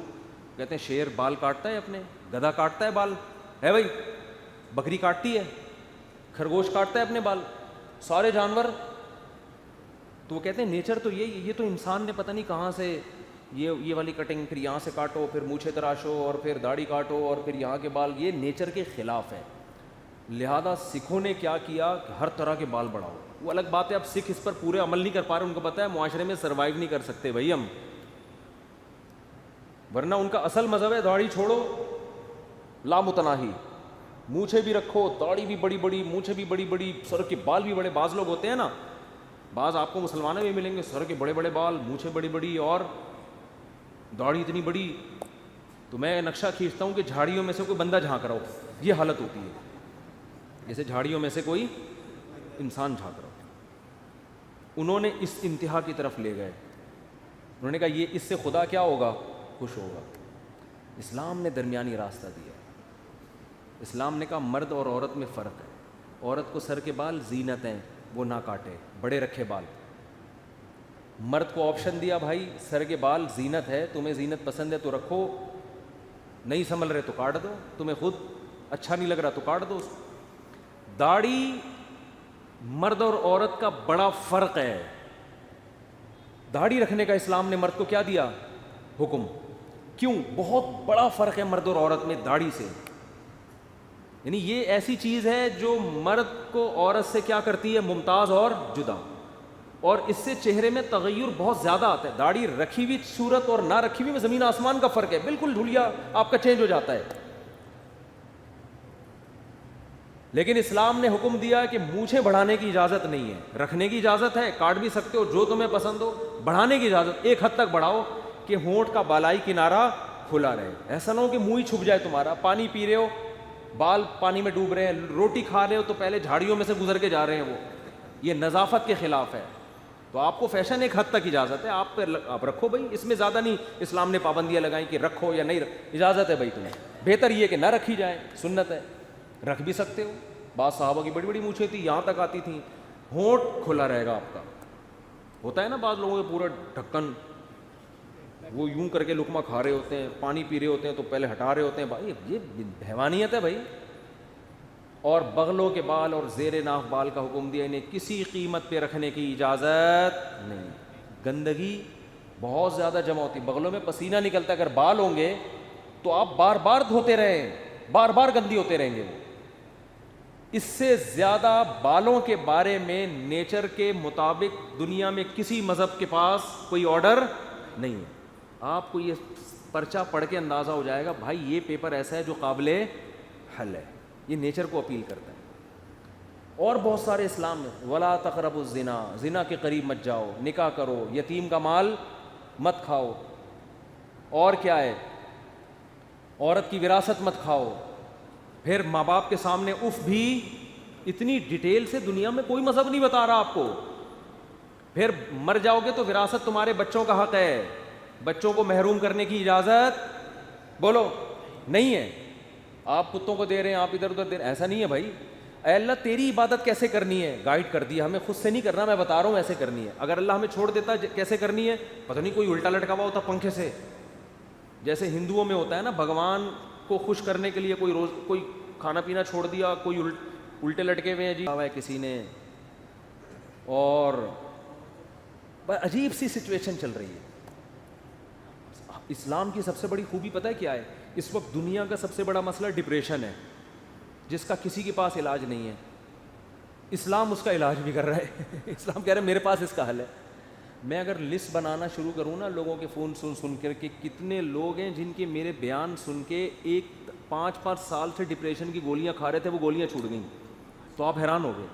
آپ کہہ سکتے ہو مفتی صاحب آپ چٹکلے سناتے ہو اس لیے. نا نا نا نا نا وہ بیانات سن کے جو میرے بیانات اسپیشل اسٹریس اور ڈپریشن کے بارے میں ہوئے ہیں. آج مغرب کے بعد اسلام آباد سے ایک صاحب کا فون آیا, میں نے اتفاق سے اٹھا لیا. ارے مفتی صاحب کب سے تلاش میں. میں نے کہا کیا ہو گیا بھائی؟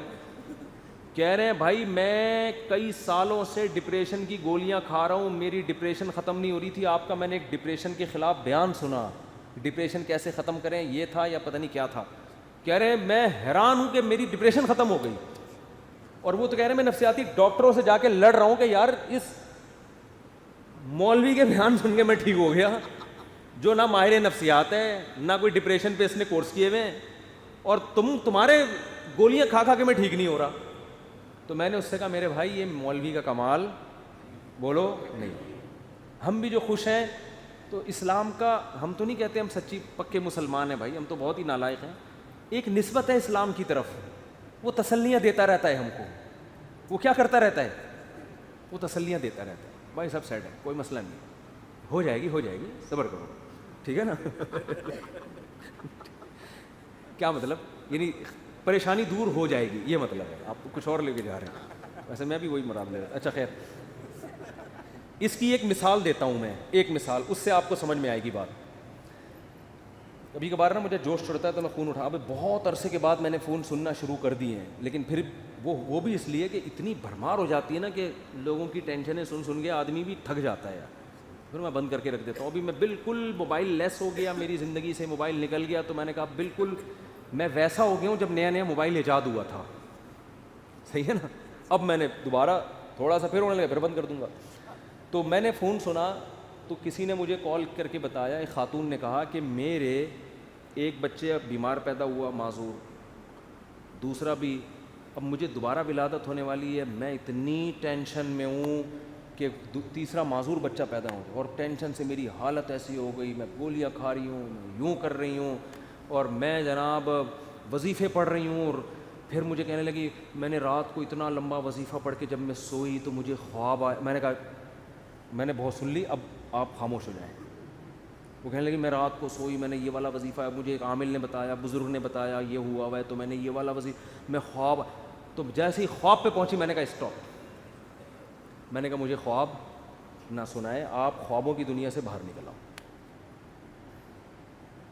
کہہ رہی مجھے کوئی وظیفہ بتا دے. میں نے کہا میں آپ کو وظیفہ بالکل بھی نہیں بتاؤں، کیونکہ آپ کو یہ والا وظیفہ پڑھنے سے یہ والا خواب آ رہا ہے، تو دوسرے والے وظیفے سے دوسرا والا. جو آدمی پڑھ پڑھا کے جب تھکاوٹ تو عجیب عجیب پھر خواب تو آتے ہیں.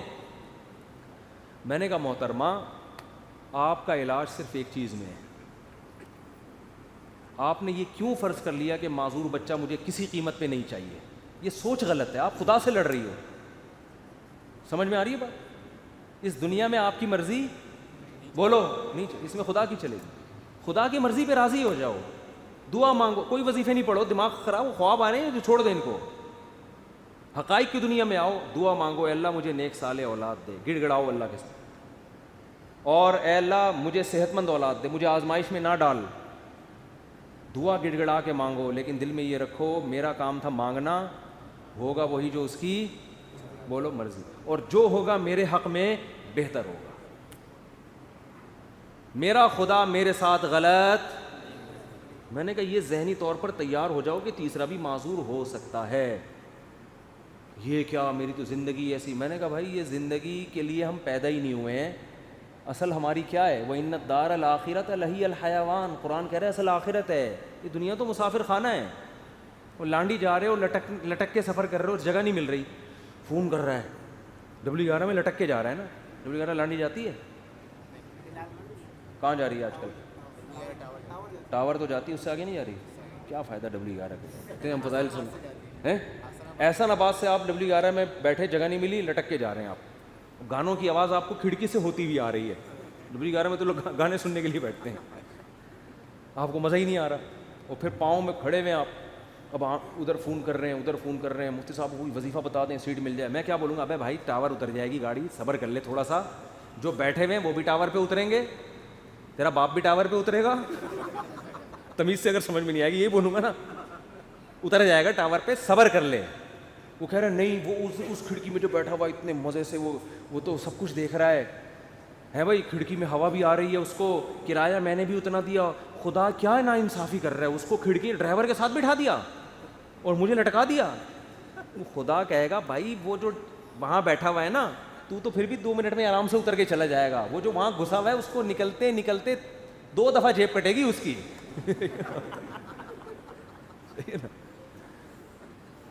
تو یہ ٹینشن برداشت کر لو.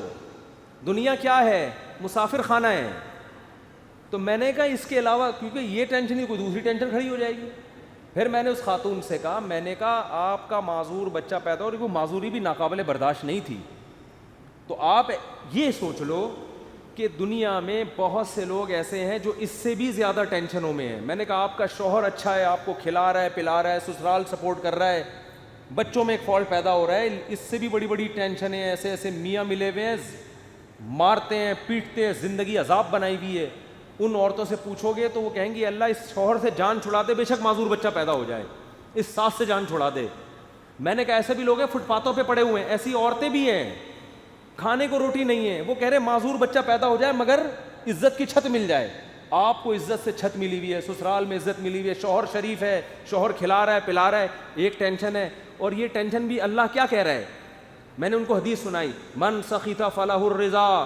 نبی نے فرمایا جب اللہ کسی مشکل میں ڈالے فلہ السخط، تو جو اللہ سے ناراض ہو گیا نا اللہ بھی اس سے ناراض، اور جو اللہ سے راضی رہا اللہ بھی اس سے راضی رہے گا. اللہ کی رضا ملے گی بھائی.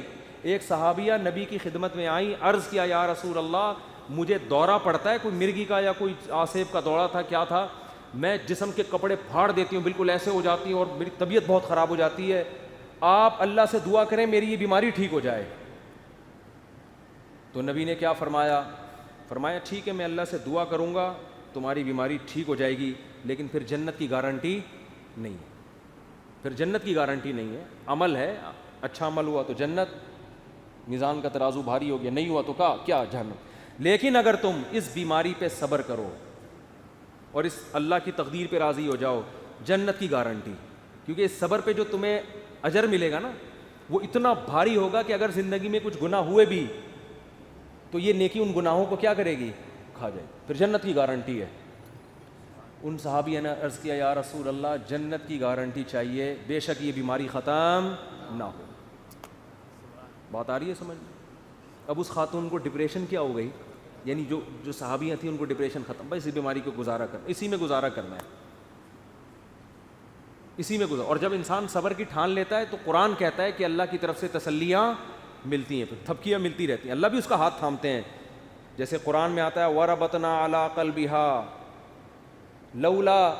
لولا الربطنا، کیا ہے، ان کادت لتبدی بھی لولا الربطنا علی قلبها. حضرت موسیٰ کی ماں نے جب اپنے بچے کو، بس یہ آخری بات کر کے بیان ختم کرتا ہوں، اپنے بچے کو صندوق میں ڈالا نا اللہ کے حکم پہ، تو قرآن کہہ رہا ہے موسیٰ کی ماں کا دل صبر سے کیا ہو گیا؟ خالی. لیکن اللہ کا حکم تھا اس کو صندوق میں ڈالو. اب ماں کیسے ڈالے بھائی اپنے ہاتھ سے، اور وہ بھی دریا کے حوالے. اور قرآن کہہ رہا ہے وہ صندوق گیا کہاں؟ فرعون کے گھر میں. موسیٰ علیہ السلام کی ماں کو اطلاع دے دی ان کی بیٹی نے، وہ تو فرعون نے اٹھا لیا. قرآن کہہ رہا ہے کیونکہ اب اللہ کے حکم پر سب کچھ ہو رہا ہے. قرآن کہہ رہا ہے ہم نے موسیٰ کے ماں کا دل کو تھام لیا، رسیوں سے باندھ دیا، جو لفظی ترجمہ ہوگا باندھ دیا کہ یہ بے صبری نہ ہو جائے. ان کادت لتبدی بھی لولا الربطنا علی قلبها. قرآن کہتا ہے موسیٰ کی ماں ایسی بے صبری ہوئی کہ قریب تھا کہ جا کے فرعون کو بتا دیتی کہ میرا بچہ ہے مجھے دے واپس، جذبات میں آ جاتی. لیکن قرآن کہہ رہا ہے ہم نے موسیٰ کی ماں کے دل کو تھام لیا. کیوں؟ اللہ کے حکم پر عمل کیا نا. تو کچھ موسیٰ کی ماں نے کیا، جو نہیں ہو پا رہا تھا وہ کس نے کر دیا؟ اللہ نے. تو آپ مشکلات میں جب صبر کی کوشش کرو گے، جتنی کوشش آپ کر سکتے ہو کرو، باقی کون ہمت دے دے گا؟ اللہ. ہم سب کو اللہ سے دعا مانگنی چاہیے، اللہ مشکلات سے بچا. ہم صبر کرنے والے لوگ نہیں ہیں، ہم تو نالائق ہیں. ہم اللہ سے خوشیاں مانگتے ہیں، عافیت مانگتے ہیں. لیکن اللہ نہ کرے کوئی مشکل آ گئی، واویلا نہیں کرنا بھائی، یہی اسی میں بہتری ہے، اسی میں فائدہ ہوگا. تو میں نے اس خاتون سے کہا کہ اللہ کہتا ہے کہ اس ٹینشن میں صبر کرو تو کیا ہوگا؟ اللہ راضی ہو جائے گا، اس کا بہت اجر دے گا. میں نے کہا آپ کل بوڑھی ہو کے آپ نے مر جانا ہے، اگر آپ کے 3 بچے بالکل صحت مند پیدا ہوتے ہیں بھائی، تو کیا مرنے کے بعد یہ قبر میں ساتھ جائیں گے؟ قبر میں بچہ نہیں جائے گا. معذور بچوں پہ جو آپ نے صبر کیا، یہ صبر کہاں جائے گا؟ قبر میں ساتھ جائے گا. صحت مند بچے ہوں، صبر کا موقع نہیں مل رہا تو بچے تھوڑی جائیں گے قبر میں ساتھ. لیکن معذور بچے ہوں، آپ نے صبر کیا تو وہ صبر قبر میں آپ کے ساتھ جائے گا. تو پھر انہوں نے ایک اور سوال کیا جو میں آپ لوگوں کو بتانا چاہتا ہوں. انہوں نے کہا لوگ مجھے کہتے ہیں کہ تم کوئی منحوس ہو، معاذ اللہ نحوست ہے تمہارے اندر، کوئی گناہ ہوا ہے جس کی سزا تمہیں مل رہی ہے، معذور بچے پیدا ہو رہے ہیں. یہ لوگ بڑے تانے دیتے ہیں نا، بچے نہیں ہو رہے تو اس سے کوئی گناہ ہوا ہے، کوئی بیمار ہو گیا، فالج ہو گیا. دیکھا ہم تو کہتے تھے بندہ ہی ٹھیک نہیں ہے. تو میں نے ان سے کہا، میں نے کہا یہ بات لوگوں کی غلط ہے، اس کو نہ سنیں. ہاں توبہ استغفار تو ہر ایک کو کرنا چاہیے، اپنا اگر کوئی گناہ ہوا ہے تو اللہ سے توبہ کرے، معاف ہو جائے گا وہ. لیکن میں نے کہا قرآن میں کیا کہتا ہے؟ اَيَحْسَبُونَ أَنَّمَا نُمِدُّهُم بِهِ مِن مَّالٍ وَبَنِينَ نُسَارِعُ لَهُمْ فِي الْخَيْرَاتِ بَل لَّا يَشْعُرُونَ. نبی کے مقابلے میں جو بڑے بڑے کفار سردار تھے نا، جو نبی کی ایک نہیں مانتے تھے، ان کو قرآن نے کہا کہ کیا یہ سمجھتے ہیں کہ ہم نے جو ان کو مال اور کثرت سے صحت مند بیٹے دیے تو کیا ہم ان سے خوش ہیں؟ فرمایا نہ ہم اس سے خوش نہیں ہیں. ان کو پتہ نہیں ہے ہم ان کو دنیا میں نوازنا چاہتے ہیں تاکہ آخرت میں ان کا ہمارے پاس کوئی حصہ نہ رہے. اور نبی کو وہ تانا دیتے تھے کہ تم آپ کا بیٹا نہیں ہے بھائی، نبی کو تانا دیتے تھے آپ کا بیٹا نہیں ہے کوئی، اور خود 10 11 بیٹے لے کے گھومتے تھے. میں نے کہا اگر یہ بیٹے کثرت سے ہونا اور صحت مند ہونا اس کی دلیل ہے کہ اللہ خوش ہے، اس کا مطلب اللہ ابو جہل سے بہت زیادہ خوش تھا. صحیح ہے نا؟ عتبہ ابن ولید سے اللہ بہت زیادہ خوش تھا. یہ خوشی کی دلیل نہیں. اس کا مطلب اللہ ہمارے سابق صدر تو ولی اللہ تھے. پھر تو ہمارے سابق صدر 5 سال کامیاب حکومت کر کے گئے ہیں، اور نہ کوئی اور تاریخ میں کوئی ہمارا سیاستدان جو اتنی محنت کے بعد اوپر تک پہنچا وہ بھی نہیں کر سکتا. 5 سال کامیاب ہوئے تو کیا اس کی علامت ہے کہ اللہ کے ولی ہیں؟ وہ ہے نہیں ہے تو اللہ ہی بہتر جانے، لیکن یہ اس کی علامت نہیں ہے. بہرحال تو بھائی یہ آزمائش ہے، صبر کرنا ہے. تو یہ تو اسلام ہی بتا رہے ہیں، اسلام کے علاوہ نفسیاتی ڈاکٹروں کے پاس تو اس کا علاج نہیں. اگر کوئی اچھا ڈاکٹر ہوگا تو وہ بھی قرآن و سنت ہی کا حوالہ دے گا آپ کو. تو دماغی بیماری ہے بھائی, گولیوں سے تھوڑی بہت کور ہو جائے گی. بچھڑا ہوئے محبوب کا غم گولیوں سے ہلکا ہو جائے گا ہلکا. ایک آدمی کی شادی نہیں ہوئی جہاں وہ چاہ رہا تھا, وہ بھاگ گئی, ڈاکٹر ٹینشن کی گولیاں دے کے سلا دے گا. وہ جب اٹھے گا تھوڑے دن تک سیٹ رہے گا, اس کے بعد پھر یاد آئے گی. گولی کو کیا پتا کہ اس کے ساتھ اصل مسئلہ ہے کیا. گولی کو کیا پتا اس کے ساتھ اصل مسئلہ ہے کیا. گولی کو تھوڑی پتا ہے. وہ ٹینشن کی گولی وہ تو سلا دے گی, تھوڑے کیمیکل اوپر نیچے کر دے گی, اس سے تھوڑا سا ریلیکس ہو جائیں گے آپ. پھر جب خیال آئے گا یار وہ پھر آئے گی, تو پھر وہی وہ ڈاکٹر پھر سلا دے گا آپ کو ٹیکا لگا کے. ڈاکٹر بیچارہ وہ اپنی لحاظ سے صحیح کر رہا ہے. وہ کہہ رہا ہے میرے پاس تو یہ آپشن ہے, میری جب بھاگی تھی تو میں نے بھی یہی کیا تھا. یہی ہے, یہ حل نہیں ہے. دماغ میں ٹینشن سے جو بیماری پیدا ہوئی ہے تو اس کا علاج کیا ہے بھائی؟ ٹینشن سے تو نکلو. پہلے آپ کو اچار کھانے سے گلا خراب ہوا تو اب گلا ٹھیک جب تک نہیں ہوگا جب تک پہلے اچار کھانا چھوڑو گے نہیں. وہ کھا رہے ہو آپ اور پھر غرارے بھی کر رہے ہو, گلا تو عجیب کنفیوز ہو جائے گا, یار یہ ہو کیا رہا ہے میرے ساتھ. تو اس ٹینشن سے تو یہی حل ہے. اب یا تو ٹینشن کا حل یہ کہ وہ بھاگی بھی واپس لے آؤ, وہ ڈاکٹر کے بس میں ہوتا نہیں, یا اس کے ابا مان جائیں, وہ کسی کے بس میں نہیں ہوتا. تو پھر یہی ہے بھائی, دنیا مسافر خانہ ہے گئی, تو ویسے بھی بڈھے ہو جانے تھے. بڈھوں کو دیکھ لیا کرو جو ان کے پرانے جو بوڑھے ہو چکے ہیں نا, وہ لیلا مجنو کو سوچ لیا کرو. لیلا کس قبر میں سو رہی ہے اور مجنو کس قبر میں سو رہا ہے. اب کوئی آپس میں ریلیشن ہے؟ کوئی پتھر سے نہ مارے میرے دیوانے کو, بم کا زمانہ ہے اڑا دو سالے کو, کوئی ہے ایسا ریلیشن آپس میں؟ کچھ بھی نہیں ہے, سب فینش. ڈپریشن کا علاج تو اسلام کے علاوہ کسی کے پاس نہیں. آخرت ہے بھائی. اسی آخرت کے تصور نے حضرت جابر بن عبداللہ تھے یا معاذ بن جبل تھے, موت کے وقت آنسو نکال دیے ان کی آنکھوں سے. لوگوں نے کہا مر رہے ہیں اس لیے دنیا سے جانے کا غم میں. فرمایا نہیں نہیں نہیں نہیں نہیں, دنیا میں جو اللہ کے لیے ٹینشنیں اٹھاتا تھا ان ٹینشنوں کے ختم ہونے کا غم ہے. دیکھو ٹینشن میں آدمی خودکشی کرتا ہے اور خوش ہوتا ہے ٹینشنیں ختم. صحابی موت کے وقت غم زدہ ہیں کہ ٹینشنیں ختم ہو رہی ہیں. عجیب بات ہے کہ نہیں ہے؟ کیوں؟ وہ تو کہہ رہے ہیں اب تو بدلے کا وقت ہے, اب تو جنت ہے. وہ ٹینشن ہے جو اللہ کے لیے وہ جنت میں تو ملیں گی نہیں. تو کسی نے پوچھا کیا ٹینشن؟ کہا کہ شدید گرمی میں روزے رکھتا تھا, بھوک پیاس اللہ کے لیے برداشت کرتا تھا. اس بھوک اور پیاس کی ٹینشن میں جو ایک سکون ملتا تھا کہ میرا رب مجھے دیکھ رہا ہے. افطاری میں جب آپ شدید بھوکے پیاسے ہوتے ہیں, مجھے تو بڑا اچھا لگتا ہے جب گرمیوں کے روزے, اب تو کم گرمیاں ہو گئی, بچپن میں جو ہم چھوٹے تھے نا اس وقت گرمیوں کے روزے تھے بہت شدید. اب تو اے سی آ گئے گھروں میں, سہولتیں ہو گئی, اس وقت بہت کم ہوتی تھی. تو ہم تو بہت کم عمری میں ہم نے روزے شروع کر دیے تھے. ہمیں یاد ہے اس وقت شدید گرمی میں کراچی کی جون کے روزے ہم اسکول میں رکھ کے آتے تھے تو نا شدید پیاس سے ڈھال ہوتے تھے. 1 یا 2 بجے کا ٹائم ہوتا تھا, پھر ہم نکل جاتے تھے محلے میں. تھڑے نہیں ہوتے, پیپل کا درخت تھا, اس کے نیچے ایک تھڑا تھا, 2-4 درخت تھے, وہاں تھڑے پہ سارے روزے دار آ کے لیٹے, کوئی یوں پڑا ہوا ہے کوئی یوں پڑا. ہماری مسجد کے امام صاحب آ کے لیٹ جاتے تھے, لڑکوں سے بولتے جا ٹھنڈا پانی لے کر آ میرے سر پہ ڈال.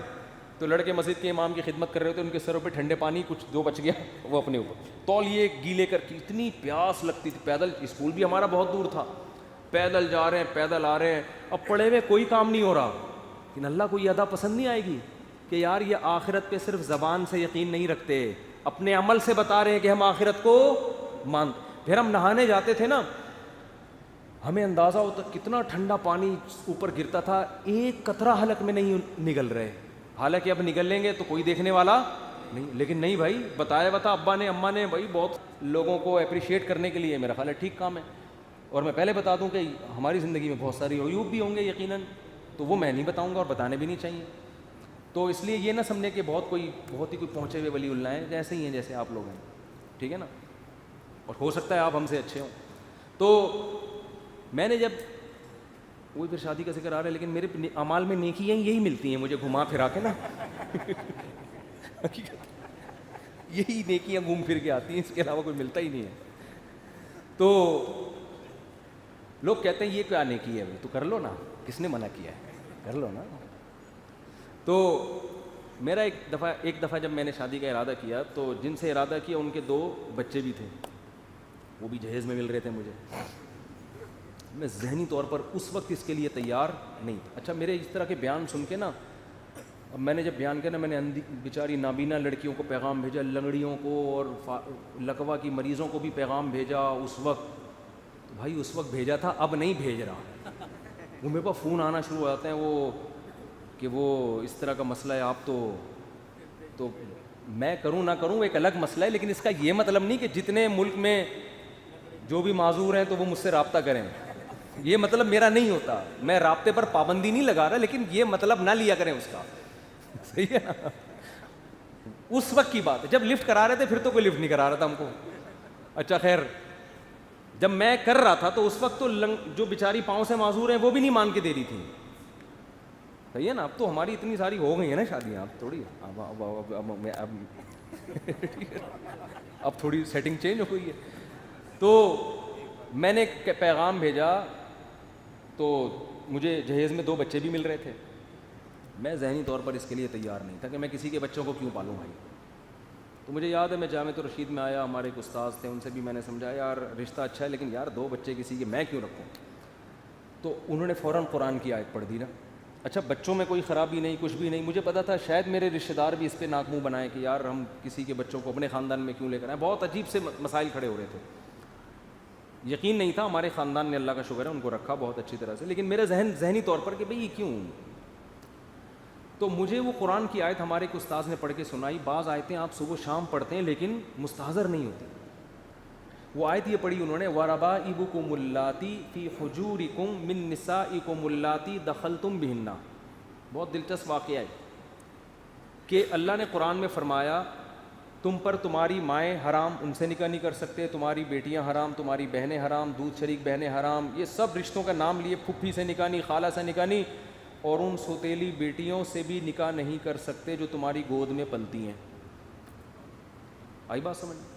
اب میں بہت عرصے سے حیران ہوتا تھا کہ بھئی سوتیلی بیٹی تو گود میں پلے نہ پلے، نکاح بہرحال اس سے کیا ہے، حرام ہے نا. نہیں آ رہی بات سمجھ میں؟ بھائی گود میں تو ہم ماں کی بھی پلتے ہیں. اللہ نے کہا تم پر تمہاری مائیں حرام، یہ نہیں کہا وہ مائیں جن کی گود میں تم پلتے ہو. کیا خیال ہے بھائی؟ پلتے ہی ہیں نا، لیکن اللہ نے اس صفت کو ہائی لائٹ نہیں کیا. تم پر تمہاری بیٹیاں، سگی بیٹیاں بھی حرام جو تمہاری گود میں پلتی ہیں، یہ نہیں کہا بس بیٹیاں حرام. بہنیں حرام جن کے ساتھ تم ایک گود میں پلتے ہو، یہ نہیں کہا بس تمہاری بہنیں حرام. ستیلی بیٹی کا ذکر آیا تو تمہاری وہ ستیلی بیٹیاں جو تمہاری گود میں پلتی ہیں آئیں. میں یہ آیت پہ ہمیشہ حیران ہوتا تھا کہ قرآن نے اس کو ذکر کیوں کیا ہے، حالانکہ جیسے سگی بیٹی آپ کی گود میں پلے یا کسی اور کی گود میں پلے، نکاح اس سے کیا ہے، حرام ہے. آپ اپنی ماں کی گود میں پلے نہ پلے، ماں سے نکاح کیا ہے، حرام ہے. سوتیلی بیٹی آپ کی گود میں پلے یا نہ پلے، آپ کے لیے نکاح اس سے حرام ہے کہ نہیں ہے؟ لیکن پھر قرآن یہ ذکر کیوں کر رہا ہے جب اس شرط کا کوئی فائدہ ہی نہیں ہے؟ یہ میرے ذہن میں ایک اشکال تھا جس کے جواب کی طرف میں نے کبھی سوچا بھی نہیں کہ اللہ کا کلام میں کوئی حکمت ہوگی، ہر چیز ہمیں تھوڑی معلوم ہوتی ہے. تو میں نے جب یہ ذکر کیا یار وہ بچے بھی مل رہے ہیں مجھے، تو میرے دماغ اس کے لیے ایگری نہیں ہو رہا. وجہ اس کی ہے کہ بھئی یہ تو شریعت میں بھی کوئی پسندیدہ کام تھوڑی ہے یہ کہ کسی کے بچوں کو پالو. بھائی وہ اپنے رشتہ داروں کے آ رہے ہیں، ہم کیوں رکھیں ان کو. تو انہوں نے فوراً قرآن کی آیت پڑھی، وَرَبَائِبُكُمُ اللَّاتِي، تمہاری وہ ستیلی بیٹیاں جو تمہاری گود میں پلتی ہیں. انہوں نے کہا یہ قرآن نے گود میں پلنے کا ذکر اس لیے کیا کہ عام طور پہ صحابہ جب کسی بچوں والی عورت سے شادی کرتے تھے تو چھوٹے بچے خود ہی پالتے تھے. تو یہ رواج تھا، تو اس رواج کو قرآن نے کیا کر دیا، ہائی لائٹ. میرے ذہن میں آیا قرآن اس رواج کو کیوں ہائی لائٹ کر رہا ہے. اس رواج کو ہائی لائٹ نہیں کر رہا. سگی ماؤں کی گود میں بھی تو پلتے تھے لوگ، سگی بیٹیوں کو بھی تو صحابہ گود میں پالتے تھے، ان کا ذکر نہیں کر رہا. اس صفت کو ہائی لائٹ اس لیے کر رہا ہے، اللہ کو پتا ہے کہ سگی بیٹیاں ہمیشہ گودوں میں ہی پلیں گی باپ کے، اور آپ ہمیشہ اپنی ماں کی گودوں میں پلو گے. ایک دور آنے والا ہے کہ سوتیلی بیٹی کو کوئی گود میں پالنے کے لیے تیار نہیں ہوگا. اس لیے اللہ نے اس صفت کو ہائی لائٹ کر دیا کہ تمہاری وہ سوتیلی بیٹیاں جو تمہاری گود میں پلیوں. میں نے کہا قرآن سے دلیل مل گئی، میرے الفاظ تھے، میں نے کہا کسی کا باپ مجھے اس نکاح سے روک کے دکھائے، ایسی کی تیسی. ہزاروں تو دلبر ہیں، کس کس کو دے دل والا ہمارا حساب نہیں ہے. ہمارا دلبر کون ہے، خدا ہے. بھاڑ میں جائے ہندو کیا کہتا ہے، بھاڑ میں جائے میں نے تو یہاں تک کہا میری ماں کیا کہتی ہے، میرا بھائی کیا کہتا ہے، میری بہن کیا کہتی ہے، میرا ماموں کیا کہتا ہے، میرا چاچا کیا کہتا ہے، میرا پھپھا کیا کہتا ہے. بھاڑ میں جائے ایسی کی تیسی. خدا کے آگے کسی کی نہیں چلے گی. تو میرے ایسے جذبات میں نے ایسی کی تیسی, اور اللہ کا شکر ہے میری شادی ابھی, وہ بچی بڑی ہو گئی ہے اور رہ رہے ہیں, اللہ کا شکر ہے, اللہ برکتیں دے, اور وہی ہمارے پاس ہی آگے رہی, بچے بڑے ہو گئے وہ الحمدللہ. تو یہ 2008 یا 2009 کی بات ہے. میں اتنا نیک نہیں ہوں جتنا آپ مجھے سمجھنا ہوں, اور اتنے نیک, اللہ, اتنا فری ہونے کی ضرورت نہیں ہے. انسان ہمیشہ اپنے اچھے کارنامے بیان کر رہا ہوتا ہے, اور جو الٹے الٹے کام کیے ہوتے ہیں اس کو تو میں یہ بھی نہیں کہہ رہا کہ میں نے الٹے الٹے کام کیے ہیں, اگر کیے بھی ہوں گے تو اللہ کو بتا کے معافی مانگوں, آپ کو کیوں بتاؤں گا میں. میرا مطلب زیادہ فری ہونے کی ضرورت نہیں ہے کہ آپ وہ جوش میں آ گئے, ارے مفتی صاحب, وہ بہت لوگ, بندے کو تباہ پبلک کرتی ہے. انسان کو اپنے عیب پتہ ہوتے ہیں, لیکن جب لوگ اس کی تعریفیں کرتے ہیں نا تو انسان اپنے عیب بھول جاتے ہیں. انسان کہتے ہیں یہ صحیح کہہ رہا ہے, اصل میں تو میں یہ ہے جو میں ہوں, اور یہ بگاڑتے ہیں, برباد کر دیتے ہیں. تو اس لیے زیادہ, ہر آدمی کی زندگی میں کچھ برے اعمال کچھ اچھے اعمال ہوتے ہیں, لیکن بتانے کا میرا مقصد یہ ہے کہ اسلام نے ہم میں کتنا کانفیڈنس پیدا کر دیا, کتنا کانفیڈنس کہ یار اب ہمیں سند مل گئی, بھی ٹھیک ہے, بڑھ میں جائے, پبلک کیا کہہ رہی ہے. ہاں آپ کے دوسرے مسائل ہوں تو ایک الگ بات ہے. اب یہ نہیں کہ ایک دم یہ شروع کر دیں, میرے سے مشورہ پہلے لے لیں. بعض دفعہ نہیں ایڈجسٹ ہو پاتی, بعض دفعہ نخرے ہوتے ہیں, بعض دفعہ اور لینے کے دینے بھی پڑ سکتے ہیں اس میں. وہ جیسے دوسری شادی کی اسلام نے ترغیب دی ہے, لیکن یہ تو نہیں کہ جہاں چاہے اٹھا کے کر لو. تو آپ میں حوصلہ ہے نہیں ہے, پھر اس کے سائڈ افیکٹ برداشت کر سکتی, سب چیزیں دیکھنی پڑتی ہیں نا. تو میں یہ بتا رہا ہوں کہ اسلام آپ کی ٹینشن کو کیا کر دیتا ہے, ختم. تو بس اللہ کے لیے یار. تو اس نے اتنی, اس آیت نے مجھ میں کیا پیدا کر دیا, کانفیڈنس. میری اپنی بچی کی شادی میں نے بہت کم عمر میں کی ہے, بالغ ہوتے ہی رشتہ آ گیا تھا, اور بعض لوگوں نے کہا یہ کیا ہو رہا ہے. میں نے کہا بھائی رشتہ بھی ٹھیک ہے, کوئی مجھے سائڈ افیکٹ بھی نہیں لگ رہا اس کا, اللہ کہہ رہا ہے جلدی کرو, بھاڑ میں جائے. محلے والے کیا کہہ رہے ہیں, بھاڑ میں جائے. یہ بھاڑ میں جائے گا لفظ یاد رکھ لیں. وہ کیا کہہ رہا ہے, فلانا کیا کہہ رہا ہے, ڈمکانا کیا. بھائی اللہ نے حکم دیا. ہاں بچی سے پوچھ لو, اس پہ زبردستی نہ ڈالو, کوئی اگلا نہ راضی ہو تو پھر تو اللہ ہی کہہ رہا ہے پھر نہیں کرو. یہاں بھی اللہ نے 2 اور 2 4 کی طرح ہمیں کیا کر دیا, اللہ کہہ رہا ہے بھائی اگلا خوش نہیں ہے پھر نہیں کر سکتے آپ, پھر زبردستی نہیں ہے. ماں باپ اللہ کو نہیں مان رہے آج کل, لہذا ساری سیٹنگ کیا ہوئی ہے, آؤٹ. اپنے بیٹے پہ دباؤ ڈال کے یہاں کرے گا, تیرا باپ بھی شادی یہاں کرے گا. میں اس باپ سے کہتا ہوں آپ بیٹے کو فورس نہیں کر سکتے, یہ الاؤ ہی نہیں ہے. اب یہ ٹینشن باپ کی خود کی پالی ہوئی ہے نا, کیا خیال ہے کہ یہاں کیوں کر رہا ہے وہاں کیوں نہیں کر رہا. یہ ٹینشن باپ کی خود کی پالی ہوئی ہے نا. اگر اس کو پتا ہو بھائی مجھے اللہ نے بیٹے پر اتنا کنٹرول نہیں دیا ہے کہ گن پوائنٹ پہ میں کرا دوں, باپ ٹینشن ہی نہیں لے گا. بھائی اللہ نے حکم دیا, بھائی اللہ نے منع کر دیا تو کیا کرے. نیچے لوگوں نے نا کمنٹس کیے ہوتے, مجھے بعض لوگوں نے مرشد نام رکھا ہوا میرا, وہی مرشد نے کہہ دیا اب تو ہم کریں گے. تو کچھ لوگ مجھے مرشد مانتے ہیں, پیر مرشد مانتے ہیں نا بعض لوگ, کچھ عقیدت میں ہیں, وہ مرشد نے بول دیا بس اب کیا ہے, اب سائڈ ہے بس. تو بعض لوگوں کے پیر ہوتے ہیں وہ کہتے ہیں پیر صاحب نے کہہ دیا. تو بھائی اصل ہمارا پیر کون ہے, اللہ. اللہ نے کہہ دیا, جاؤ بھائی تمہاری ایسی کی تیسی, یار ہمارے لیے تو مسئلہ کیا ہے. پھر لوگ ملامت کریں گے تو اور خوشی ہوگی. اللہ کہہ رہا ہوگا میری خاطر تو ٹینشن لے رہا ہے بھائی, ثواب ڈبل ہو رہا ہے آپ کا. تو اسلام کے علاوہ بھائی ہمارے پاس کوئی آپشن نہیں ہے, مجبور ہیں. کوئی ہم سے غیر مسلم پوچھتا ہے نا کیوں اسلام ہے, بھائی ہے ہی نہیں یار, تم بتاؤ کیسے چلے پھر زندگی, تم بتاؤ نا. تمہارے پاس تو کوئی پیپر ہی نہیں ہے, ایگزامینیشن ہال میں بیٹھ کے میں کیا پکوڑے کھاؤں, یہاں کیا کروں بیٹھ کے. میرے پاس تو یہی پیپر ہے جو سمجھ میں بھی آ رہا ہے, فطرت کو اپیل بھی کر رہا ہے, لکھا ہوا بھی سمجھ میں آ رہا ہے کیا ہے. وہ میرے گھر والوں نے قبول کیا, اللہ کا شکر ہے. ایسے نہیں ہمارے خاندان والے, میں مثال دے رہا ہوں. وہ بھاڑ میں جو میں نے سب ماموں چاچے کو پھینک دیا نا, مجھے ضرورت نہیں تھی, میں تو اپنے اندر کانفیڈنس پیدا کرنے کے لیے. ورنہ میرے ماموں بھی بیان سنتے ہیں, میرے چاچو واچو بھی سب سن رہے ہوتے ہیں. واپس آ جائیں بھاڑ سے آپ سب لوگ. میں نے صرف فار ایگزامپل بھاڑ میں بھیجا ہے سب کو, یہ صرف فار ایگزامپل تھا. واپس آ جائیں. کسی نے مخالفت نہیں کی, میں ایک مثال دے رہا تھا کہ کر سکتے تھے. تو اللہ تعالیٰ ہمیں سمجھنے کی عمل کی توفیق عطا فرمائے, آخرت پہ عقیدہ ہمارا مضبوط فرمائے. اس کے بغیر کام بنے گا نہیں.